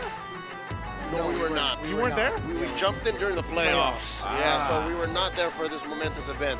And what's crazier is, this was from an older era of MLBB. This was pre-franchise. It was during the pandemic. Yeah. And this even trumps Innocent's murderous run at M6. What was the record? 17? 17? I think it was 17. On a Granger? Yeah. Haji still trumps him, man. And, So- and on a Roger, by the way. That's right. So whenever Innocent comes home, it's like, nice try, young blood. Young blood. Pretty sure they're closer to age. You know, they would have come each other up, but still 19 and 17. Yeah, that's pretty Different crazy. time too. So there's still a record. 19 and 0. So back then, this would have been KDA machine. Oh yeah, for sure. that is 100%. That is skewed stats to the max. I mean, right now in this game, not a machine, but he's a pretty respectable KDA from a losing position. 1-1 and 5, 7 total kills on the side of Twisted Minds, meaning that Haji's been a big part of every win that Twisted Minds has seen so There far. for like 95%. Yeah, 95% of it, the difficulty. While I think we really have to acknowledge the fact that, I mean, I feel like we could say we've casted and seen so many games. Yeah. The disconnect between Sensui and MP the King right now just feels so real. Like that point where Aurora just full invaded the jungle of the Hayabusa. He was left alone while Sensui and the others decided to loop around, trying to look for a gank. That just screamed someone still getting used to the rotational timings of a roamer. Yeah, I'll do you one better. Just like Twisted Minds being so committed to absolutes, I'm gonna roll back on my whole parabolic chamber practice that Sensui went through. I think he's not comfortable with the role, with his teammates. It's just very clear Just that the role in general. I think the hero was picked out of place too. Like, I mean, they haven't lost yet, but it's a clear factor to everything that's happened in the past 13 minutes. He's still at SS1 in this role. Not even SS, bro. He's not even SS? He's like, he's at Krillin levels. Give right him now. the Sensu bean at this point, man. Sensu. The what? Sensu bean. Sensu. Sensu bean. Give Sensui a Sensu bean. The one that the one they the eat. fat cat provides. Yeah. Up in the sky. It's like the thing they eat when they're really down and out, and then all of a But not sudden dead yet. they're not dead. You need a Dragon Ball. Yeah, to- yo, you guys just exposed me for not watching Dragon Ball. Oh my Hey. God, that's his quirk. Oh. Yeah, that's my quirk, and not the superpower. It's just a defect. It's just a defect. It's a cultural defect. Yeah, dude, I don't know. Like, I can go for ages about different anime, but not that one. Hey, I'm that's so okay. sorry, y'all. I That's hyped out though when I saw the clips of what Goku's been doing. That's pretty wild. Yeah, I You know who Goku is even? Hey! Yeah, he's the course one I with the do. blue armor. He did wear blue armor at some point. At some point he did. I know Bulma and Android very well. Okay. They're great characters. How do you know them so? No, I mean, like, yo, that clip with like, how she stopped Vegeta with like fighting, that was pretty cool. Android 18 is arguably one of the best characters in pop culture. 100%. Like, yeah, I've never seen it, and I still like. Great turn, turn. Like as a villain, and then as we're getting sidetracked. Yeah, we are. We are getting sidetracked, but I'm still going to stand by the point that, and build up of what Leo was saying, that, yeah, I have to agree. The way this is going right now, Sensui, there's a disconnect that's happening here, at least for game one. Again, I'm hoping that, you know, this is just one of those things where they need some of that time to build up. Yeah. But it's clear that our kind of concerns coming into this, and seeing that when we did see Sensui was going to be playing Rome and knowing how good he is in the jungle. But again, you have two contrasting players, and I don't know, could they still eventually, obviously not for the series, but still switch things out? Like, would Sensui end up in the jungle than MP in the Rome? Is that as crazy as what's happening now? Where's Jomi? Where's Escalera? Where's Jojo? Like, that's what I'm looking for. I think that's like one of the good things about what Twisted Minds built at their roster is that Sensui, I feel like it's gonna be a lot of pressure on him because of, well, it's shown that he's an option to roam, okay. Escalera's there too, okay. But if ever we fall back to the meta of the Fredrin, the Martis, Sensui's very comfortable in that. If ever we require someone to use those very tanky fighter junglers, Sensui's there to swap in for MP the King if ever that situation arises. That's what we expected. Yeah, that's what we thought would happen. There's another note for you guys out there, a little fun fact. Hajizi, the only player in MPL PH history to win both RS MVP and Finals MVP in the same season. So regular season and Finals MVP. So what season was this? I I'm would trying to reckon remember. this was season 8. I was going to say season 8 or 9. Season 8, yes. This is my first season. Yeah. So you were there. You saw this happen before your very eyes in the World Trade Center in Pasay City. With face shields. Manila. Yes, with face shields. That's right. Hey, at that time we didn't have the face shields anymore. I think we still did. We did? Okay. Yeah. It was a long time ago. It feels like a long time ago. 4 years ago. Wow, it's been 4 years. Man, we're getting old. I don't know about you, I just turned 23 last month. Oh yeah, happy birthday. Belated. Happy belated. We gotta get our own little. Eventually, that'd be a fun fact to do. Little timeline of our, how we had the player history. And I know we're gonna be seeing that for each team, I believe, for the 7-year history. Yep. Imagine if we had one for the casters. Turned 16. Turned 16. At some point, you're just gonna see 2019 to 2020 for me is just rotten at home as a potato. I was the opposite of a KDA machine. When did you guys find Mobile Legends? Did you find it when it came out? Oh yeah. It found me. It found you? Late 2016 is when I found it. I couldn't believe that there was a MOBA that played the full experience on my phone. On your phone. Because I was a kid that grew up in internet cafes, in PC bongs, as they would call it. PC bong? Yeah. I would have to run away from home and hide it from my parents, and I spent a random 2 hours. Like, like when you get abducted by a UFO, you would understand, right? Yeah. You have missing time. Yeah. My parents would say, "Where were you for 2 hours?" I was at a PC bong. I was at a PC So yeah, so imagine that. All the money I spent and the time I spent in internet cafes in front of a PC that I didn't own. Yeah. In my hands. That's what Mobile Legends was for me. That was a game changer. That's right. I think even for me, it was at a time where I was just like, man, I don't have as much time to sit at a PC bong, so I might as well just do it on my phone. Right. And here we are, years later, right? I know they're having fun out there too, because a lot of the audience here, I didn't know they called that. The U cult? UA cult? The UA cult. Wait, they have a name for that? Yes, there was. I was taking a peek at the phones, and that's what they had on the phones. Wait, they have changed? Last I checked, they were UNatics. Now it's UA cult. I was inducted as a UNatic. So now you have to join the U cult. Yeah. That's probiotic. How do you do that? Who do I have to talk to? I don't know. I think it's the people up there. Who is the chapter master of the UA cult? I might dox myself. Never mind. I don't want to say where I'm from. That's a woman just asking for a sick leave from her boss. Mama, yeah. Why later though? Oh, she's probably night shift. Maybe she works the nights. Yeah. There it is. Yeah, fresh graduate. Congratulations. Congratulations. I hope you find a good job. Is that Womi? Oh my god. Oh my gosh. Why is this Womi? It's the shirt. It's his cursed shirt. If you know, you know. I'm not going to explain it. I've already said some pretty risque things today. Yeah. I'm not going to explain that anymore. Yep, I actually don't know that one. Well-known matinee idols from the early 2000s, yeah. Ah. If you know, you know. If you don't know. It might look like the players are about to jump back in here. We'll see if once we get through this time. Less than a minute. Less than a minute to go. Folks, don't hold your breath, but still, you know, like, we're hoping. Because the last time we checked in, right, at the 13-minute, 34-second mark, it was actually a fight, and then it was a trade. No, actually, we have to, when we get back, we have to catch up because remember we got hell curted. There was like 5. And they were still moving. There was like 5 seconds of combat. Yeah. Yeah. So again, to recap, after the last pickoff that we saw, it's UA cult. Yeah, you're right. Cults. Yeah, UA cults. Okay. So there's several. Yeah. Or are you a UA cult as a member? I would assume it's the latter. We're gonna have to ask him. We have to ask him the specifics of it.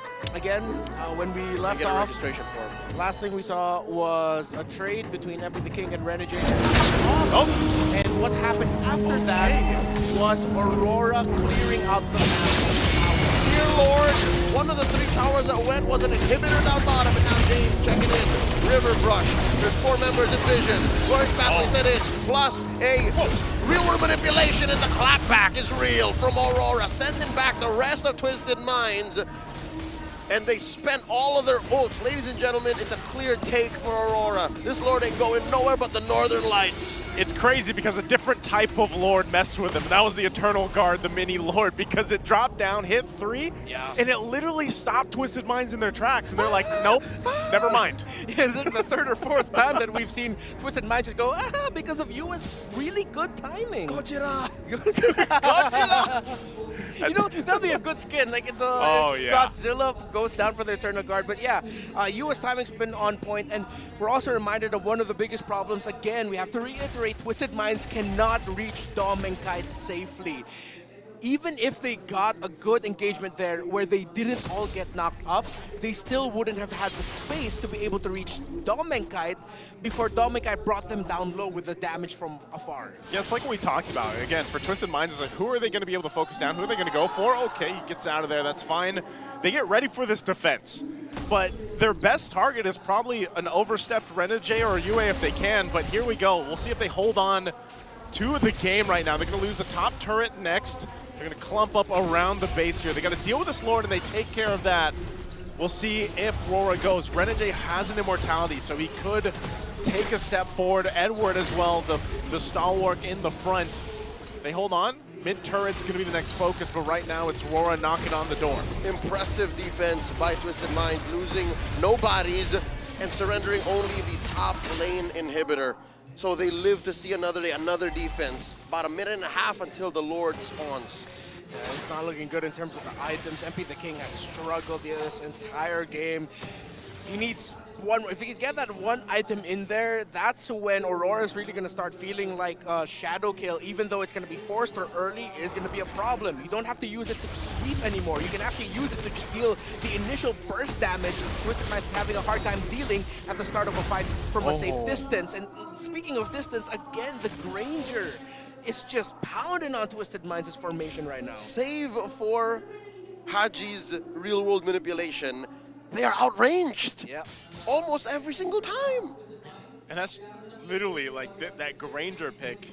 You know, it's such a nuisance for Twisted Minds to deal with because, again, when they don't have this kind of like catch ability, they're, one, not going to get close to Domenkite. So then they have to kind of default to, all right, who do we go? I mean, look at the amount of damage he's done.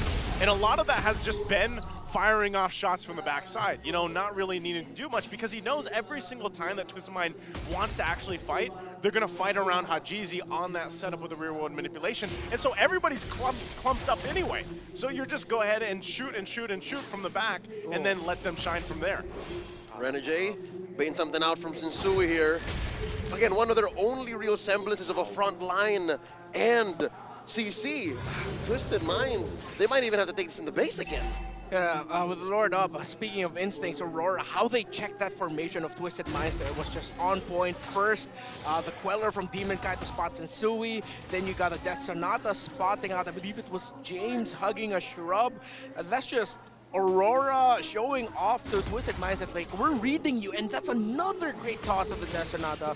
Again, formation red, Twisted Minds, yeah, they gotta let this go. If they full commit this Lord here, it's gonna be devastating. I think this is where, once again, we see if Twisted Minds, if they force it here, again, it's playing against the range, but also the Eternal Guard being dropped down by UA. As long as they're able to get those checked off the box, I think they can put enough pressure towards the backside that they can make a play. Another read. UA blasts that brush as soon as James walks into it. That's just familiarity, man. Like, Aurora's in the zone right now in terms of reading rotations and reading the potential placements of Twisted Minds in the shrubs. This is now where you go ahead and you have to manage those waves. Bottom and top, you push. Mahaji's going to be fine. This might be a play here, though. All right, Renegade and Edward walk into the white brush. The way of the dragon, compromising. Sensui blasts him, pops his immortality. Renegade goes down. Outplayed as well, just as soon as he gets into range. Domenkite pushing away the back line. And it's all four members of Twisted Minds that entered. RORA's space taken out, and MP the King, the only one left. This could be an end angle. They won't even need the Lord with it. They got the minions and the numbers. And MP the King survives just to see his base get cracked wide open. Aurora, MLBB, take game one. A very clean game coming out from RORA here for game number one. This first best of three to open up the season. MPL Philippines season 15. We talked about the lineups coming into the game, and it was a glaring problem for Twisted Minds here, especially on how they executed it. Just not what they wanted going into game number one. Wow, that's tough. That's a tough welcome to a new season for a team still discovering themselves for Twisted Minds, while Aurora just showing what they've been on since MPL Philippines season 14. That, yes, again, the many questions of inconsistency, but when they're firing off on all cylinders, as we mentioned earlier, they're a terrifying team to go up against. They are, and I think, you know, really looking at this game number one, again, small sample size for now, but this is kind of what we expected from RORA. You know, you can see where that refinement from their journey through S15, their eventual showing, you know, towards the playoffs and the ending there for the finals, and then even again we have to kind of break down what they probably learned and experienced in M6 in Malaysia, even though it wasn't the result that they wanted here. But this looks like a solid showing for the season opener, I would say. Now they still have another game to win here, but the way that they played game one, it's hard to pick out where they, you know, had like some of the weak points in the armor for this one. This is where, as a mind, am I correct to assume that that is the fan club of Twisted Minds? I would. Yeah. If you're a mind, you're a mind. This is the juncture where you say let him cook. But if you let him cook, what does that mean for this lineup? Do you still assume that it's Insui in the room? Because I'm not buying it. It's just hard to see what they did here, how it works. Well, again, we'll have to see how they want to do that. For MVP, though, for the game, of course, it is going to be Dome and Kite, a phenomenal game on the Granger, and this is what we were kind of assuming to happen when it was brought up in the draft here. Just phenomenal, 7-0-4. Yeah, again, everything was set up for him to be able to shine, and he took it on his own hands and was able to execute when they asked him to, especially that last team fight where we saw where he decided to take the initiative to go forward. He said, you know what, I'm at this point with that Harith is down, I can go forward too. I don't have to worry about anyone blasting me in the face and then bursting me down the moment I go forward. He's the one doing the blasting. Even MP the King couldn't touch Dom and Kite.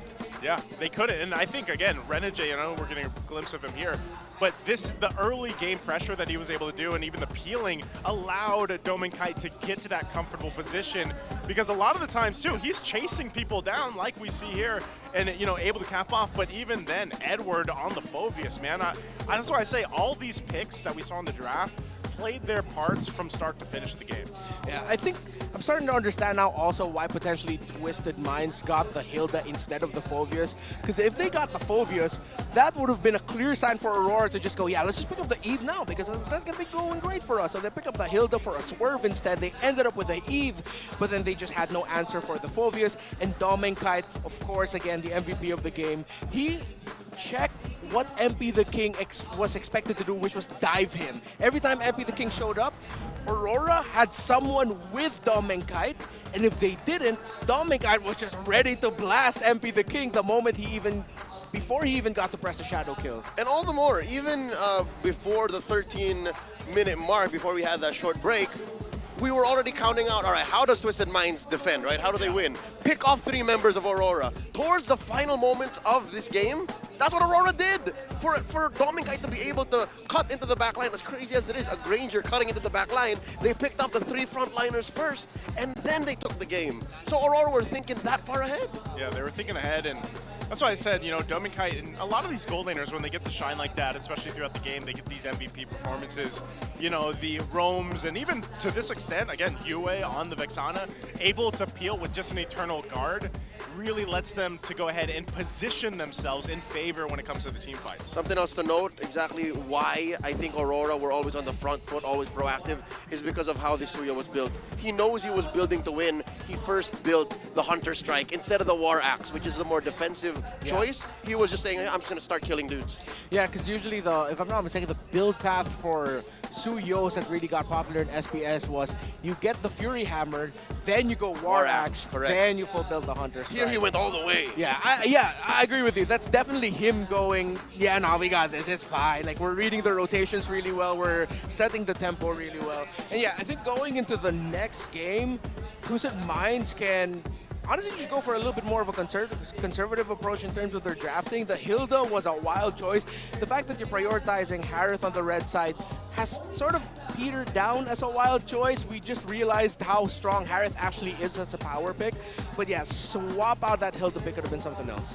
Yeah, swap it out, but also I think in this sense for MP the King, you know, he wasn't really able to do too much on the Hayabusa, and like we even mentioned, like when we got that glimpse, we jumped into the game early on, you know, he wasn't as aggressive that we might have expected, and so when you're playing a little more passive, I feel like on certain heroes, you know, you're going to put yourself on the back foot from the jump, you know, and unfortunately, then when you have to consider the disconnect on the setups with your roam, you're just going to fall further and further behind in that jungle. Which I think is just a byproduct of the team being new and their chemistry being, you know, less than stellar. They're going to rely on more conservative strategies, which is, again, all AoE, all zoning, all in on our carry here, and then MP the King will clean up. The question lies, like, how much more conservative can you get? Because this is a very CC-heavy lineup, and contrary to what you would assume, it's Aurora who did not pick any Purifies. Yeah. Yeah, it's, again, there's a lot they can adjust from, but before we get to that next game, we are going to have to go ahead and throw it over to an interview to give us a little break from this game. Let's go ahead and throw it over to the host. Salamat, casters, at break muna tayo sa ating laro. And now we have the Executive Director of Philippine Esports Organization, Mr. Marlon Marcelo. What's good? Hello. Sir Lon, kumusta? It's nice to have you here against MPL Philippines. Exciting tong mga happenings natin, especially for esports. Happy for you guys and looking forward for more action. And we're really happy that you're here as well. Kasi isa to sa mga games or isa to sa mga titles na talagang kinikilala talaga ang Pilipinas. Most especially with MLBB's inclusion in the 2026 Asian Games. It's definitely exciting, but I want to know personally from you, Boss Lon, ano bang significance, how significant is MLBB's addition to the Asian Games has been? For me, it's really big. One thing's for sure, the Philippines is going for the medal if ever mag-qualify tayo dito sa MLBB category. And the plans are on its way. Right now, the short-term goal is to win, of course, yung SEA Games. Pero dahil may Asian Games na, this is one way higher than SEA Games. So talagang aabangan dapat yan. Kaabang-abang nga ang dapat mangyari. And Boss Lon, alam natin na 2026 pa to and mabilis lang din naman ang panahon. How are your preparations so far for the Asian Games? Of course, first of all, nakafocus tayo for SEA Games. Kasi we have our short-term, mid-term, and long-term goal. First, short-term goal natin, SEA Games, mid-term natin, Asian Games, and if ever long-term is Esports Olympics. So nag-align lahat ng mga tala. 2025 SEA Games, 2026 Asian Games, tapos 2027 Olympics. And we expect na dapat manalo tayo dyan. Parang packet ng packet, no? Yung pataas ng level ng competition. And with that being said, Boss, I want to know as well, I think a lot of people are definitely curious about this. What about the selection process? Ano ba ang posibleng asahan ng mga MLBB fans, MPL fans, and especially with everybody else, kung paano natin pipiliin yung ating mga representatives? Basta, masasabi ko lang, Avengers Assemble, mag-ready na kayo. Marami tayong pwedeng gagawin, but I am not privy to divulge this information yet. Let's just move forward muna. Let's focus on the short-term goal, which is yung SEA Games. One at a time, Yes. Boss Lon. And gaano nga ba kahalaga itong inclusion ng MLBB sa community na to? Sobrang laking bagay niyan kasi number one, hindi naman mapagkakaila na yung MLBB, malaki ang tsansa ng Pilipinong magka-medal. So, ang gusto ko, manalo tayo ng medal sa mga sasalihan nating events. Yan ang gusto nating lahat na mangyari sa mga susunod pa na sasalihan ng MLBB teams natin. Maraming salamat, Mr. Marlon Marcelo, our Executive Director of Philippine Esports Organization. Once again, bumalik na muna tayo sa Land of Dawn para makita kung ma-extend nga ba ang serye o tatapusin na ng ating teams. Great to hear from Hans, Odin, and of course Mr. Marcelo there, the Executive Director from PESO. So just to kind of give you a quick iteration of what happened there and what they were talking about. Again, 2026 Asian Games are happening. MLBB is going to be one of the games played there. And like Mr. Marcelo said, you know, if the Philippines are playing in a competition, they're most likely at least going to get a medal. You know, that's one big thing because we know how strong the Philippines has been for Mobile Legends Esports. Specifically an MLBB medal event. Yes. That's what you can rely on. And that's what Lon said. One half of Lon Induno, courtesy of one of esports greats. Well, of course, before we get to the matchup, you guys, we want to let you know you can be featured as the next MPL PH Superfan of the month. All you have to do is join the MPL Philippines official group, engage with the community, and then just keep those interactions positive. Share any MPL-related news and updates in the group for your chance to be named as the MPL PH Superfan of the month. Yeah, you saw a preview there, actually. That was a preview. I was going to say, we got a little preview there, you know. So to be the Superfan of the month, guys, just share any news and updates in the group, engage with the community, and then, of course, keep it positive. You can also, of course, there's a QR right there, so you guys can join the official Discord channel as well. So we've got a ton of platforms and spaces for our community to join, and who knows what we have in store for our great community out there. Yeah, I really like the initiatives we've been taking, especially since last season, to get closer to the community. We did it a lot on-site. We're still doing it on-site, but now we're also going to be doing a lot of more of it online. That's legit us. When you see somebody in that group commenting using our names and our profiles, Yeah, that's us. Legit us. So I have to start deleting some comments. I got real toxic the other day. It's okay to real talk in the groups, man. Yeah, one of the awkward moments Just keep it positive. I didn't use any profanity. Yeah. People have called me a scammer. It's like, you're not called really. you a scammer? Yeah, you're not really Redmar. It's like, sir, just visit my profile, please. You send him a selfie? Like it's actually me. That's what I try to do too, you know? Just send him a selfie if you have to. But also a little headline here, Doman Kite's Granger is untouchable in Game 1. And that's pretty much the picture that we painted here, especially with Redmar breaking down the post-game stats. And, you know, that might be something too that maybe Twisted Minds goes for. Maybe they try to prioritize getting their hands on the Granger too, unless it's banned out this time around. But, you know, again, it wasn't just that Granger. It was literally just a battle of two teams who clearly, like, when you look at RORA across the board, they're all synced up. Yeah. You know, again, they've had plenty of time to get to that point, and everybody was playing their part regardless of which hero it was, but it just worked out for them. Where on the other side, the flip side, Twisted Minds, you know, it almost felt like they were twisting their own minds. Like they weren't able to actually execute the lineup that they brought to the table and fight, you know, toe-to-toe, except maybe a couple moments where it looked like they could win a team fight. But then, like Leo mentioned within the game, you know, even if you're able to do that, the gold gap, the itemization gap between the two teams really showed its course as well. Yeah, they really didn't have a stopper for that Phobius. Say what you will about the high loss, you can only do so much. You let down that one stun that you can do on the Phobius, then what? He's going to be up in the air, jumping again, buying time while dealing damage.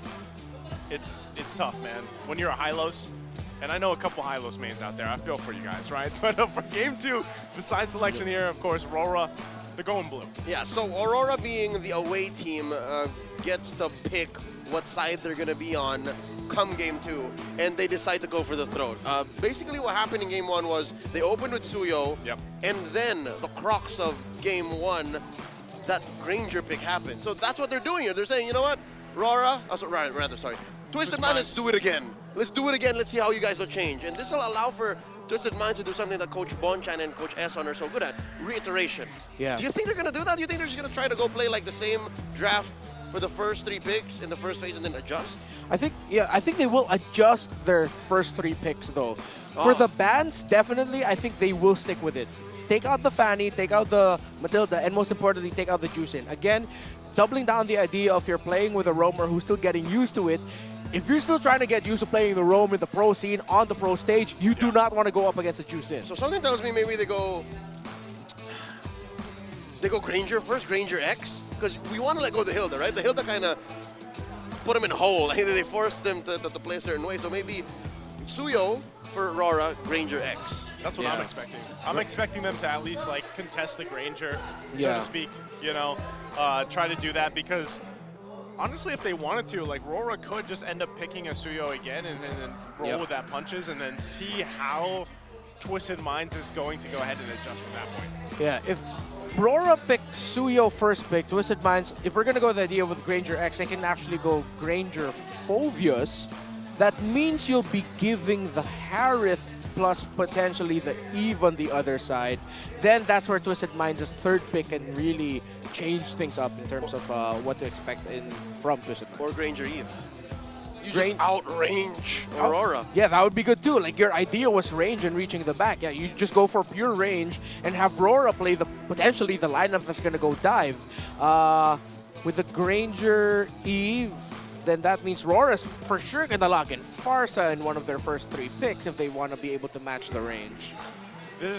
We also have to give a little bit of room that there could be some surprise picks coming through here again, even with Rora. You know what we expected from them and how were they able to perform in Game 1. They could bring some of the surprise picks out already as they're trying to obviously win the series, get a sweep here. But if it happens to be the studio and they build off that, then I think these trades between the early draft phase is going to be clear on the game plan, I would say. Now for Twisted Minds, like I said, I think regardless of what game plan they come into Game 2 with, it's more of like the fundamentals that they really have to go and work with here. So, but you can also work here with your power pose. Put your game face on and make your smart power pose. You guys watching at home on the English broadcast, if you feel like power posing in your chair or on your couch, feel free to. Yeah, do the doming kite pose, folks, here in the MPL Arena. What is this? Is this the... This is a stop. The don't touch me? Don't touch me. Or talk to my palm. No. Yes, talk to the hand, talk to the palm. What is the saying? Talk to my palm or yeah, talk to my palm. Talk to the hand? Talk to my palm. Yeah. Talk to my palm. Oh, he's got the jersey too. And the hairstyle. Is he winning? Oh. Is he Doming Kite's long lost sibling? I was gonna say they kind of look related. Or a cousin? Yeah, that's Comengdite. What is it? Comengdite. Comengdite. Yeah. All right. It's his cousin. That's twice removed. Removed from where? Yeah, I was gonna say removed from the family tree. Wow, a reunion. off the tree. Yeah, it's a reunion. Well, congratulations to him. I think he won the power pose. We only got to see one pose, by the way, so I don't know. Folks just wasn't ready. They weren't ready to do the most. Yeah, I think people are also still getting warmed up, trying to remember that we have that whole segment. I think it was tilted to the other side. Yeah, something like that. Our crowd, you win prizes. Get used to it. You do. We have actually a lot of prizes for the people that get to watch in person. Folks just come empty-handed. They leave with like totes. Yeah, goodie bags, merch. By the way, we have an arcade. That's right. With our new partner in Esports Time Zone, you can win like mallets. Yeah, it's crazy. We have actual arcade machines outside, guys. So come on down. Little foosball. We spend a lot of time. We will spend a lot of time there this season, I feel like. Yeah. But of course, there's plenty of stuff for you guys to come watch. And I know, I think week 1 for the most part is sold out, I want to say. So you guys want to make sure you get your tickets while you can. Yeah. The regular season. This is pretty packed here, man. All right. I think I could count actually less than 20 unoccupied seats. Yeah, those people are You'd be probably lucky to get 20. I can barely see like 5 blank seats, man. Oh yeah, that's true. All right, real quick, I think we can confirm that there is no sub out for Twisted. So they're still sticking with Sensui in the Rome. Okay. No Rora. So Khaled is not coming out today. Yeah. Khaled is a familiar. No, we don't know yet. We haven't finished the series. So you never know what can happen, man. We never know when Khaled might come, man. I'm wondering though. Is he in the building? He is. He was old enough to Doming Kite earlier. Really? Yeah, when he was presented as the MVP. He was just there. It's just like. Khaled was next to Doming Kite. Yeah, I was like, this is my boy. It's like presenting him. Right. Okay. You never know, though. I don't want to count it out that we don't see. Hey, Khaled's been in the MPL for the better part of 2 years. We never saw him in action, so maybe one day. When did he first appear? Under Blacklist, in their M5 run, so season 12. Season 12? Hey, yeah. Season 11. You know what? If Khaled ends up somehow playing, he'll be the first player manager, because he's also registered as a manager, if I'm not mistaken, right? But he's also, I don't know if you guys knew this, but I knew him from back in the day, the old streaming stuff. He was a great Selena, and that's pretty meta right now. So that puts him 1 up over Gymnast. Yes. Because Gymnast was also a player manager from Next Place Solid. Yeah. Well, let's jump into this draft here, boys. 7-year history, baby. 7-year history. We're looking back. RORA on the blue, Twisted Minds on the red here. bands, are they going to be the exact same? I mean, the Louis Yi, the Joy here for RORA. Oh, they actually. Oh wait, no, yeah, it's the exact same one. Fanny's still open though. Fanny. Just a little, shake up on the order. Yeah, if we're gonna follow the trend from the previous game, that's gonna be a Fanny band, yes, for Twisted Minds, and a Lucas band. There it is for Aurora. So same exact bands. Coach Bonchan trying to pull a quick one over, like, when am I banning the Fanny? Is this the Suyo? It's gotta be. See if they just go that route again. The Immortals ones, bless him again. Yes, sir. Okay, this is where you get the Granger, I would say. Come on, Twisted Minds. There it is. Grenier Eve. Eve? You think Eve, or and they give up the Harith? Oh, they go. Whoa. Okay, so they're doubling down on the idea of the Hilda. Sure. That's their hero. Yeah, That's okay. theirs. If that's their main tool for backline access, prepare. Just, you know what? Honestly, you could just go Phoveus again. And this time, your Aurora is going to be the one playing the Eve. Or Harith. Yeah. Yeah, they can actually also get Harith Cho if they want to really just double down on them controlling the tempo. Actually, if that's the theme that Aurora wants to go for, control the tempo, pick up the Cho now. Because I wouldn't be surprised if Twisted Minds decides to ban it actually in the second phase. Yeah, Cho interacts very well with Hilda. Oh, whoa. Okay. We don't know, by the way. This second pick, blue side Hylos, is a great flex. In my opinion, a better flex than that Hilda. Yeah. So, what are they trying to signal to Twisted Minds? It's like, go pick the Eve? Oh, there it is. Okay, a Hanzo debut. Hanzo feels good, man. I was playing around with Hanzo over the past week, and he's great. Like, there's a way to play Hanzo like you play Suyo. Like you play Suyo? Yeah, like you can be an assassin and a utility hero in the jungle because of the adjustments of previous patch. Okay. Hanzo over here. The fact that Twisted Minds has the Hanzo and the Granger this time, I'm feeling a little bit better about it too. And maybe they do flex the Hilda. You know, maybe that's part of the game plan here while we get through the second phase. The Valentina goes out. There's the Phoveus. Good quality bands here for the second phase. Do they still buckle down on even that covering the XP lane option here, RORA towards Twisted Minds? Potentially, yeah.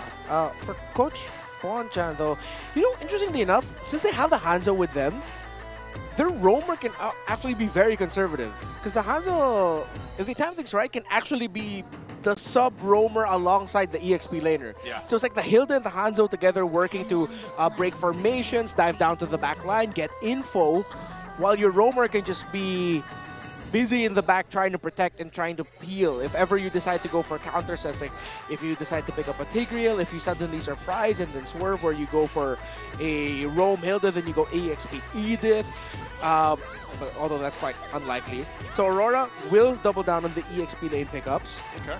Yeah, I think they're forcing the Hilda to go into the EXP. They're still respecting the possibility of a roam Hilda. I think that's something we have to watch out for the next few drafts. That roam Hilda is something that teams are looking for now. That's why, when we open up game one, because I would have said the same thing. Like you guys, 4 out of 5, Hilda goes in XP lane, but then you have this roam here. There's a Faramis, though, that comes up for Twisted Minds. We still don't know. We still don't know. By the way, it might just be a Twisted Minds thing. If it does carry on through the next few days of week 1, then yeah, confirmed there have been shenanigans afoot in the scrims leading up to MPL Philippines Season 15. Yeah, we'll also have to see if the Cult Altar will actually be will have an effect on the Pinnacle Ninja of the Hanzo. It like depends if it gets low, whether it be the body that he's looking for or the ghost. Yeah. Where the AoE of the exactly. Cult So Altar like, will is, the ghost actually be helped out by the Cult Altar? Netherrealm, you mean? Netherrealm, excuse me, Netherrealm. We were it's been a talking while. about It's been the a while. 7-year history. Yeah, So about 2 years ago, it changed. In my head, I was like, it's Netherrealm. Yeah, Netherrealm's the old one. It's Cult Altar. It's like, no, I was wrong. Oh, Aurora, go ahead and pick up mentioned Edith. this earlier. Yeah, Edith. And they go Farsa, but it's a different trade because Twisted Minds decided to take out the Eve, so they actually, again, they have the reach. They don't have to worry about reach, but RORA actually has a good lineup to respond to a Faramis. They need something solid. They need a tanky frontliner that can hold. They can just go Gatot or Glue. It's a roam Hilda. Wow. Rome Hilda. I don't know how to feel about this. What has changed in the past 1.5 weeks? Hanzo became legal. That's one. Stating the obvious, but hey, maybe it works. I'm looking at Twisted Minds lineup right now. Something tells me this is what they were going for in game one. Something like this. Yeah. If there's just enough in this kit to really ruin your opponent's timings and positioning. Since they couldn't get the timings down the last game, their goal here is to accomplish ruining the timings of RORA. Let's do it again. Let's do it again. The glue really could be a great pickup for Twisted Minds, and I'm looking at that as one of the best things to mess up what RORA wants to do. Yeah. However, looking at it from a big picture, RORA's lineup has all the tools it needs to respond to Twisted Minds, especially with that Edith last pick. They can go for a longer team fight. Because if it was just the Harith, Hylos, Farsa, Suyo, that's a short team fight. They're dependent on their key abilities, mainly their ultimates. While the Edith, her ultimate lasts a considerable amount of time, that it actually might just tire out Twisted Minds if they time out the Primal Wrath very well. Not to mention it's Mr. Consistent play in the Edith, one of his signature Welcome picks. to Mobile Legends. Definitely one of his signature picks. We've seen him do this before, but we're going to load up into the Land of Dawn. Once again, it's match point here for RORA against Twisted Minds, and we'll see if there's enough in this lineup for Twisted Minds to change the course of this series in this best of 3. So some early action poking already. Whoa. All right, Hajizi put down to a 10th of his health. Renegade not going to be able to finish the job, nor Yue. Outrange, no. Okay, so 100% confirmed with Rome Hilda. Let's see what effect it's going to have against Roamer that's actually great for invading and defending against invades in the high loss. And it's just going to be a solid anchor that I think the Hilda might actually have some difficulty getting past. I like that we get to see this matchup, though, to kind of like swapped, right? We've got the gold lane matchup with Outplayed this time around with Granger, and then you've got Dome and Kite on that Harith. And I think that's the thing, you know, when you look at this lineup and how are they going to, because for a lot of people that might be watching, you know, maybe they haven't seen the competitive play of the Hanzo so much. So I'm actually also interested to see if MP the King is able to execute it better than he did with Hayabusa. You and a million players all around the world. It's actually the first outing of the reworked Hanzo in all of competitive professional play. So, yeah, no, it's a huge rework. I'd say a bigger rework than Selena. He can afford to get so aggro with this. He gets some iframes also. The new Soul Snatch actually is like one of the biggest changes to Hanzo. Makes him really great for disruption. That's right. Well, there is a key window of timing, trying to get those Amin or Habakiri stacks. So he has to be in for like 2 seconds with the basic attacks and then go with the burst. So we're assuming what, attack speed build on MP the King? Maybe that leaves a lot up here for deciding, but already this first turtle is going to be battled out. They don't have the Feathered Airstrike now from Yue. They're going to go for it, though. Here's MP the King looking for an angle. Turtle down to a 4th of its health, and now in comes MP the King. Look at the damage he's dealing, putting Edward down to a 10th of its health. Down goes James. Demon Kite with the Sever, taking down the XP laner of Twisted Minds. They're down a man, will not allow Twisted Minds to contest at all. First turtle going to Aurora. If James was able to get a grab onto someone, that would have been the best scenario, but he was just blasted. Again, Aurora were ready for James trying to enter and break down the formation in the back line. They countered the glue, they countered the team fight of Twisted Minds. Tommen Kite flanked by 4, dropping the Zaman Force early, defensively even, to survive. Great usage. You know, Zaman Force, and he knows that there's going to be multiple members there, survives what could have been a fatality down on the bottom side, but now stays alive. They manage themselves a nice little comfortable lead, a 1.1 ahead for Aurora, looking to go ahead and continue to set the pace. Now, again, even when you look at that last objective take, they didn't have, I would say, their biggest tools to win the team fights, one being that Feathered Airstrike, but it was the decision to back off and go ahead and fight the fight in their favor once Twisted Minds came forward. And so as long as they're able to do that, even if they lose a lot of the firepower early on, hold on, mid, already dropping down the Glorious Pathway. They're chasing Sensui here. Yeah, but he's going to be fine, actually. Again, very difficult for a Hilda to be able to disrupt and read formations. Like, guess the high loss, Hachizi getting blasted by Yue. And Yue's marking Hajizi down to the point that the Faramis keeps having to go back to the base. These nothing fights are perfect for Aurora. They know that they're waiting about 40 seconds before the turtle spawns, so that's what they're playing. Now Revitalize dropped in here by Renegade, helping the rest of Aurora to survive. MP the King, his ghost gets popped, and they back him off. Luckily, given the new revamp, at max level, if I'm not mistaken, Pinnacle Ninja only has like, what, 15, 14 seconds off of cooldown, so he can spam it. Yeah. That's one of the biggest changes. Instead of making Pinnacle Ninja difficult to attain ultimate, it's almost always just ready for you. So in a way, you've sort of gotten one of the best benefits of what fighters have, which is fast access to the ultimate. It's like a super kick. You just always do it. Yeah, it's just there. Oh, part of this. Hold on. Sensui, though, taking a Soul Sever to the face. He's fine. Demon Kite, though. They're going to get in position for this turtle. Renegade will spot them out, too. This looks like they want to go ahead and contest this. MP ready to go in. Holding that small brush, getting ridden on by James. In comes MP the King with a Pinnacle Ninja. Renegade bites it. MP gets the score. Edward holding on to his old Demon Kite opened up. Retribution sharp as ever. Netherrealm compromised. Soul Sever. Not enough to finish off Sensui. Down goes Hajizi though. Edward gets one. Another grab by James. Will he be able to take down Yue? The answer is no! Gets knocked up, gets severed once more, and now James gets sent 6 feet under the ground. And that's what we were talking about earlier. This glue is the kicker. Well, up top, MP the King. Once more, he does get the Pinnacle Ninja. Can Demon Kite find the body? Where's MP? Where's MP? Where's the real MP? And he does switcheroo. Yeah, again, as we were saying, the glue, a fantastic pick for Twisted Minds, and it really messes up the team fighting for Aurora. But the longer the team fight goes, and when the Primal Wrath is perfectly timed by Edward, the Edith becomes a problem for Twisted Minds. Again, Twisted Minds cannot last a very long team fight. At some point, they're going to gas out, and the Edith will come into effect. That's exactly what happened in the last one. Yeah, and I feel like they run out of gas quicker, right? Just because of the lineup that they have here. And, you know, even with that, RORA just kind of taking things steady for the most part. Very just, you know, Yue with the Feathered Airstrike is just very giving. Like, he's going to drop it down every time it's available because of the fact that he knows that they can still win fights even without it. Renegade walks into a brush with 3 members of Twisted Minds in it. Edward with the onward and the transformation. Primal Wrath taken down Sensui. Another one bites it. Hajizi, Domin Kite playing like he's the Granger from game 1. In your face, James. Down he goes with a charged Quella. Taking him down. 3 for none. Aurora dog walking Twisted Minds.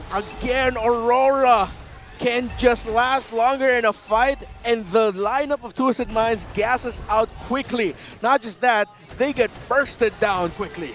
They get bursted down, but also I want to point out the fact that Renegade has been able to utilize this Hylos, and he's got the glorious pathway, man. He's been able to set things up really well with the rest of the team's kit here. MP's not going to be able to do anything against Edward and Domin Kite. But that's the thing, the layering of what's happening from RORA is exactly what we saw from the composition from game 1. And they're making it happen here. Now they get this turtle, last one of the game, 3 for 3, and a 6.3K gold lead now. Remember what we were talking about earlier, what I said, wherein that Hylos, if going back to the lineup of Twisted Minds in game number 1, if it was paired up with an Edith, would work out so well. Now Aurora has the Hylos paired up with an Edith, and it's working out so well. And there's always that blunt object. Noted, sometimes it is a blunt force object in the Hilda, but Twisted Minds, they really like it. And it seems to be their detriment. Like, there's only so much a Hilda can do come team fights when it's reached full scale.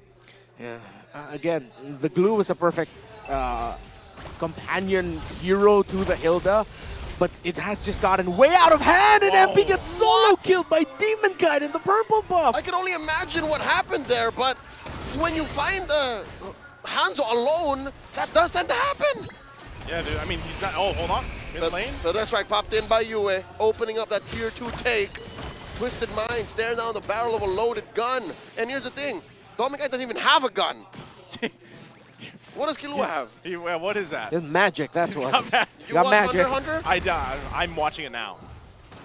So it's, you know what, that's where we're at. But right now, Twisted Minds are losing more space to work around, and it's looking really grim. You can already see just how far ahead, you know, Domin Kite, Demon Kite, and Edward, even Edward, on this Edith Big R.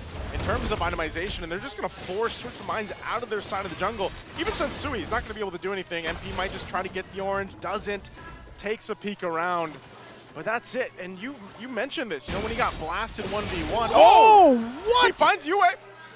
Man. That's burst. What is MP rocking? How did he get that far? He only has a corrosion scythe. Yeah, Is that all he has? New Hanzo's cooked, man. All right, so New Hanzo is I'm wild. assuming he got like all 5 stacks of Amino Habakiri Yeah. and then snow snatched them. Yeah, that feels like a warning shot now for Aurora that, wait, yo, the Hanzo can do that despite them having a 7.3k gold lead in climbing. So he's got Golden Staff and Corrosive Scythe. Okay, so he has a Oh, golden there you staff go. with it too. Yeah. All right, Maybe all right. yeah, no, he had that. He had that this whole time. But still, the fact that you're able to do that. You had a Blood Wings. Yeah. So he went through all that? Yeah, he went through all of that. Dude, he just went straight to the back line. And just, no! All right, we're fine. Lord now down to about 0 health. Quick take by Aurora.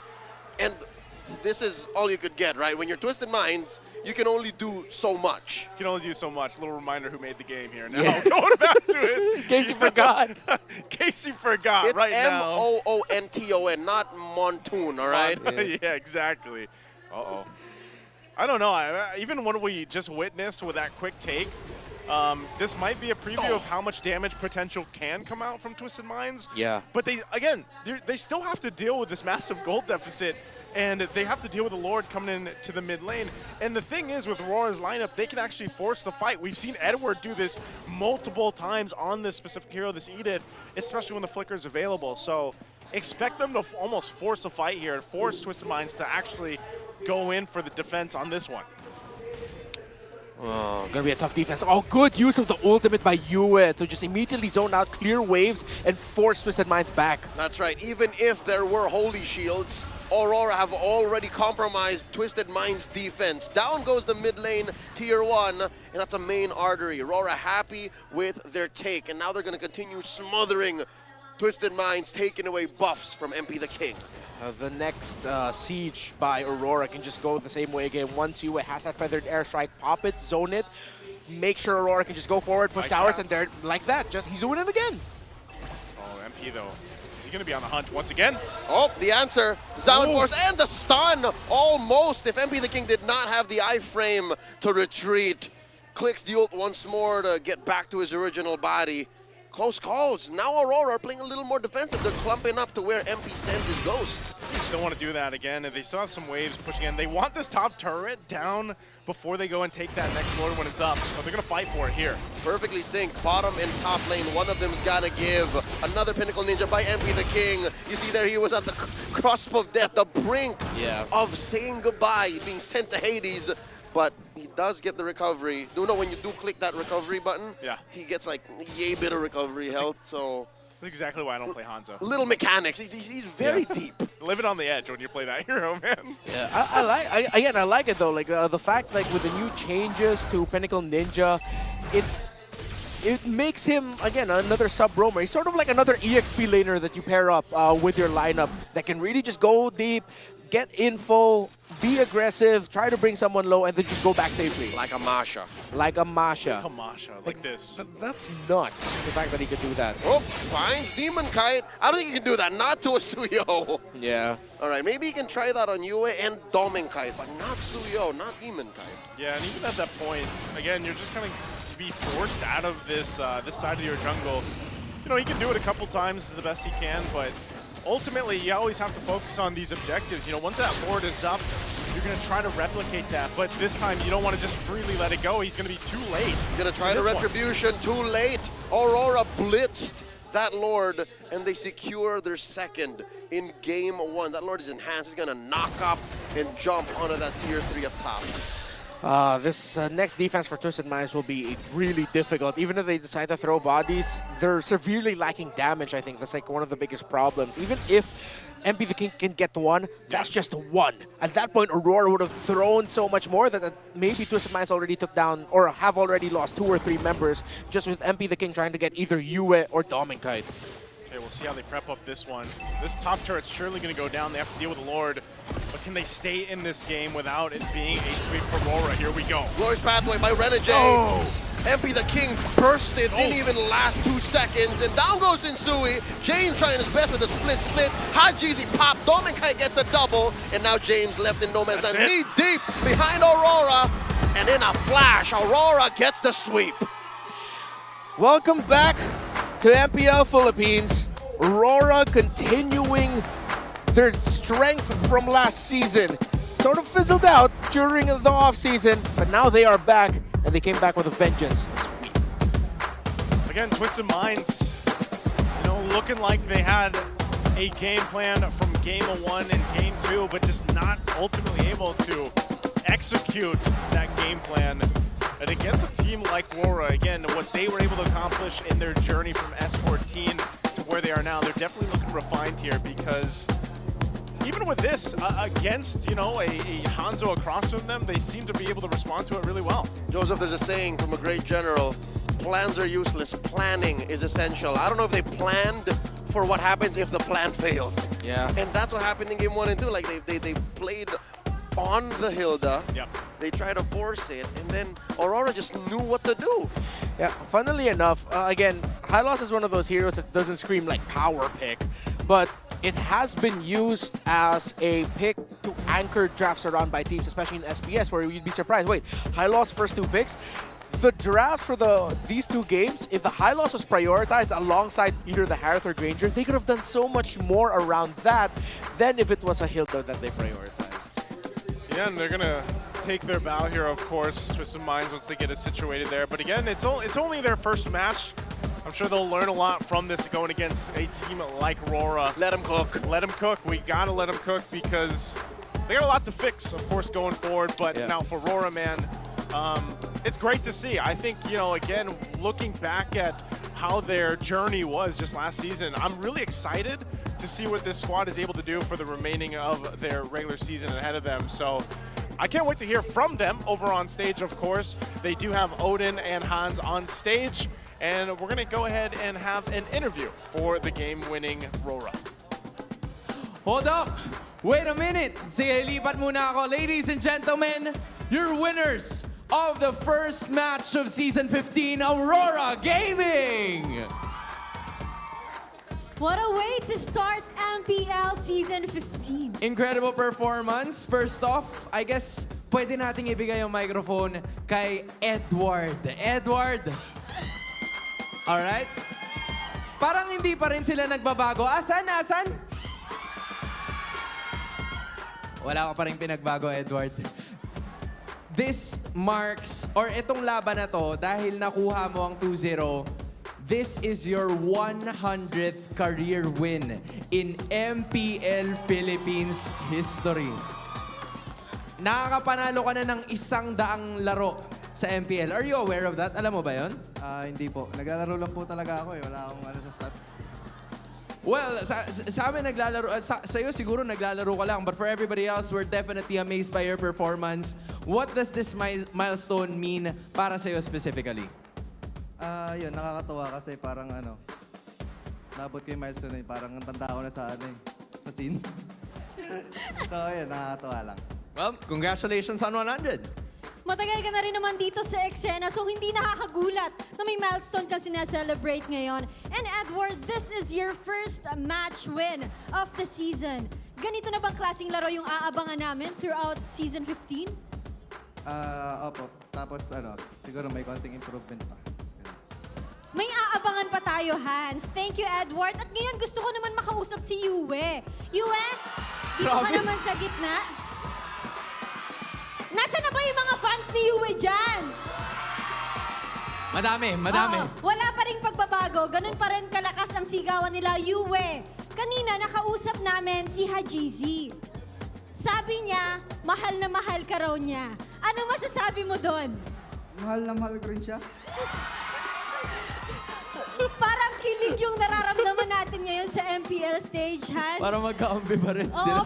Wala, ganun talaga. Brotherly love almost all the time. Yue, maiba tayo. Let's go back to last season, right?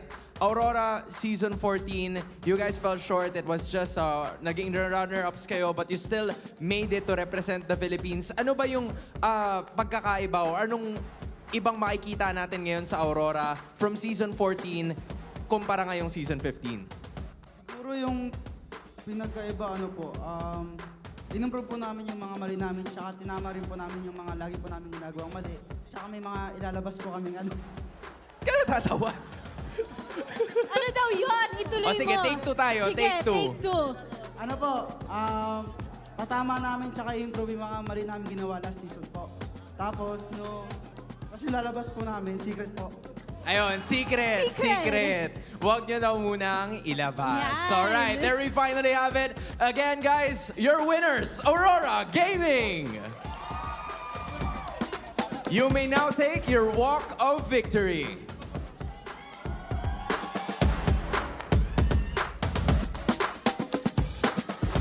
And gentlemen, at the Isle of Glory, please take your bow. What a wonderful start ang nakita natin mula sa Roras as they, made sure na talagang mamarkahan nila ang kanilang unang panalo sa Season 15. Talaga namang umiilaw ang Auroras for the first match of MPL Season 15 and we can't wait kung ano pa nga ba nang-aabang sa atin para sa ngayong araw, Hans. Well, for now, we're gonna take a look at more of the insights na manggagaling sa ating mga casters. Kaya naman, casters, the floor is yours. Thanks so much, and again, congratulations there to not only Aurora Gaming, but also Edward, the 100th match win there. And I'm really wondering, what is that secret that they're waiting to reveal? Well, we're going to be left wondering if they reveal it. It's not going to be a secret anymore, right? Almost slipped. Yeah. Well, again, phenomenal performance to open up the season for us in Season 15. And I would have to say, they definitely show improvement from what we got to witness in Season 14. Now MVP here is going to be none other than Demon Kite. So first we had Doman Kite, and now we got the other Kite. We got Demon Kite, 4-0-2 on the Suyo. And did he actually go the same build path you guys mentioned previously? Yeah? Kite stonks through the roof. Yeah, he just straight up rushed the Hunter Strike, didn't go for the Fury Hammer detour, War Axe detour after a Fury Hammer. Just build it straight up. And again, that's just confidence. When you control the center of the map, you know as a jungler instinctually, ironically enough, that you can honestly just go for a very aggressive build path and playstyle as well. Demon Kite also did very good in this in this fight here, helping out Edward, and then eventually coming in alongside Edward to help Yue from James. And when you have a mid laner that is doing so well in controlling the rotations and the tempo of the game, in game number 1, it was the Vexana of Yue. Game number 2, it was the Farsa of Yue. Then the jungle, gold laner, they're both very happy. Yeah, I really like the way that you see Renegade play this high-low slow throughout the game, because a lot of times he was body blocking a lot of that, firepower from Twisted Minds. Granted, when you have this kind of a lead, throughout the game, you're able to go ahead and soak up a ton of damage, but it was just one of those cases where Twisted Minds weren't able to find the targets they were looking for. Renegade was the anti-hitman hitman. Anti-hitman hitman. So what does that make him? Isn't he the sandbag man here? Or? He's still the hitman. He's just anti-hitman. It happened once, all right? Yeah. MP the King found Yue once. Yeah. And never again. Well, this is the heel man version, right? Yeah. True. It's the heel man version. He just stands there. He stands there, he takes it, and he says, "Thank you, you're welcome." Can I get more, sir? Yeah, can I get more, sir? Because at that point, Aurora have already done their job. And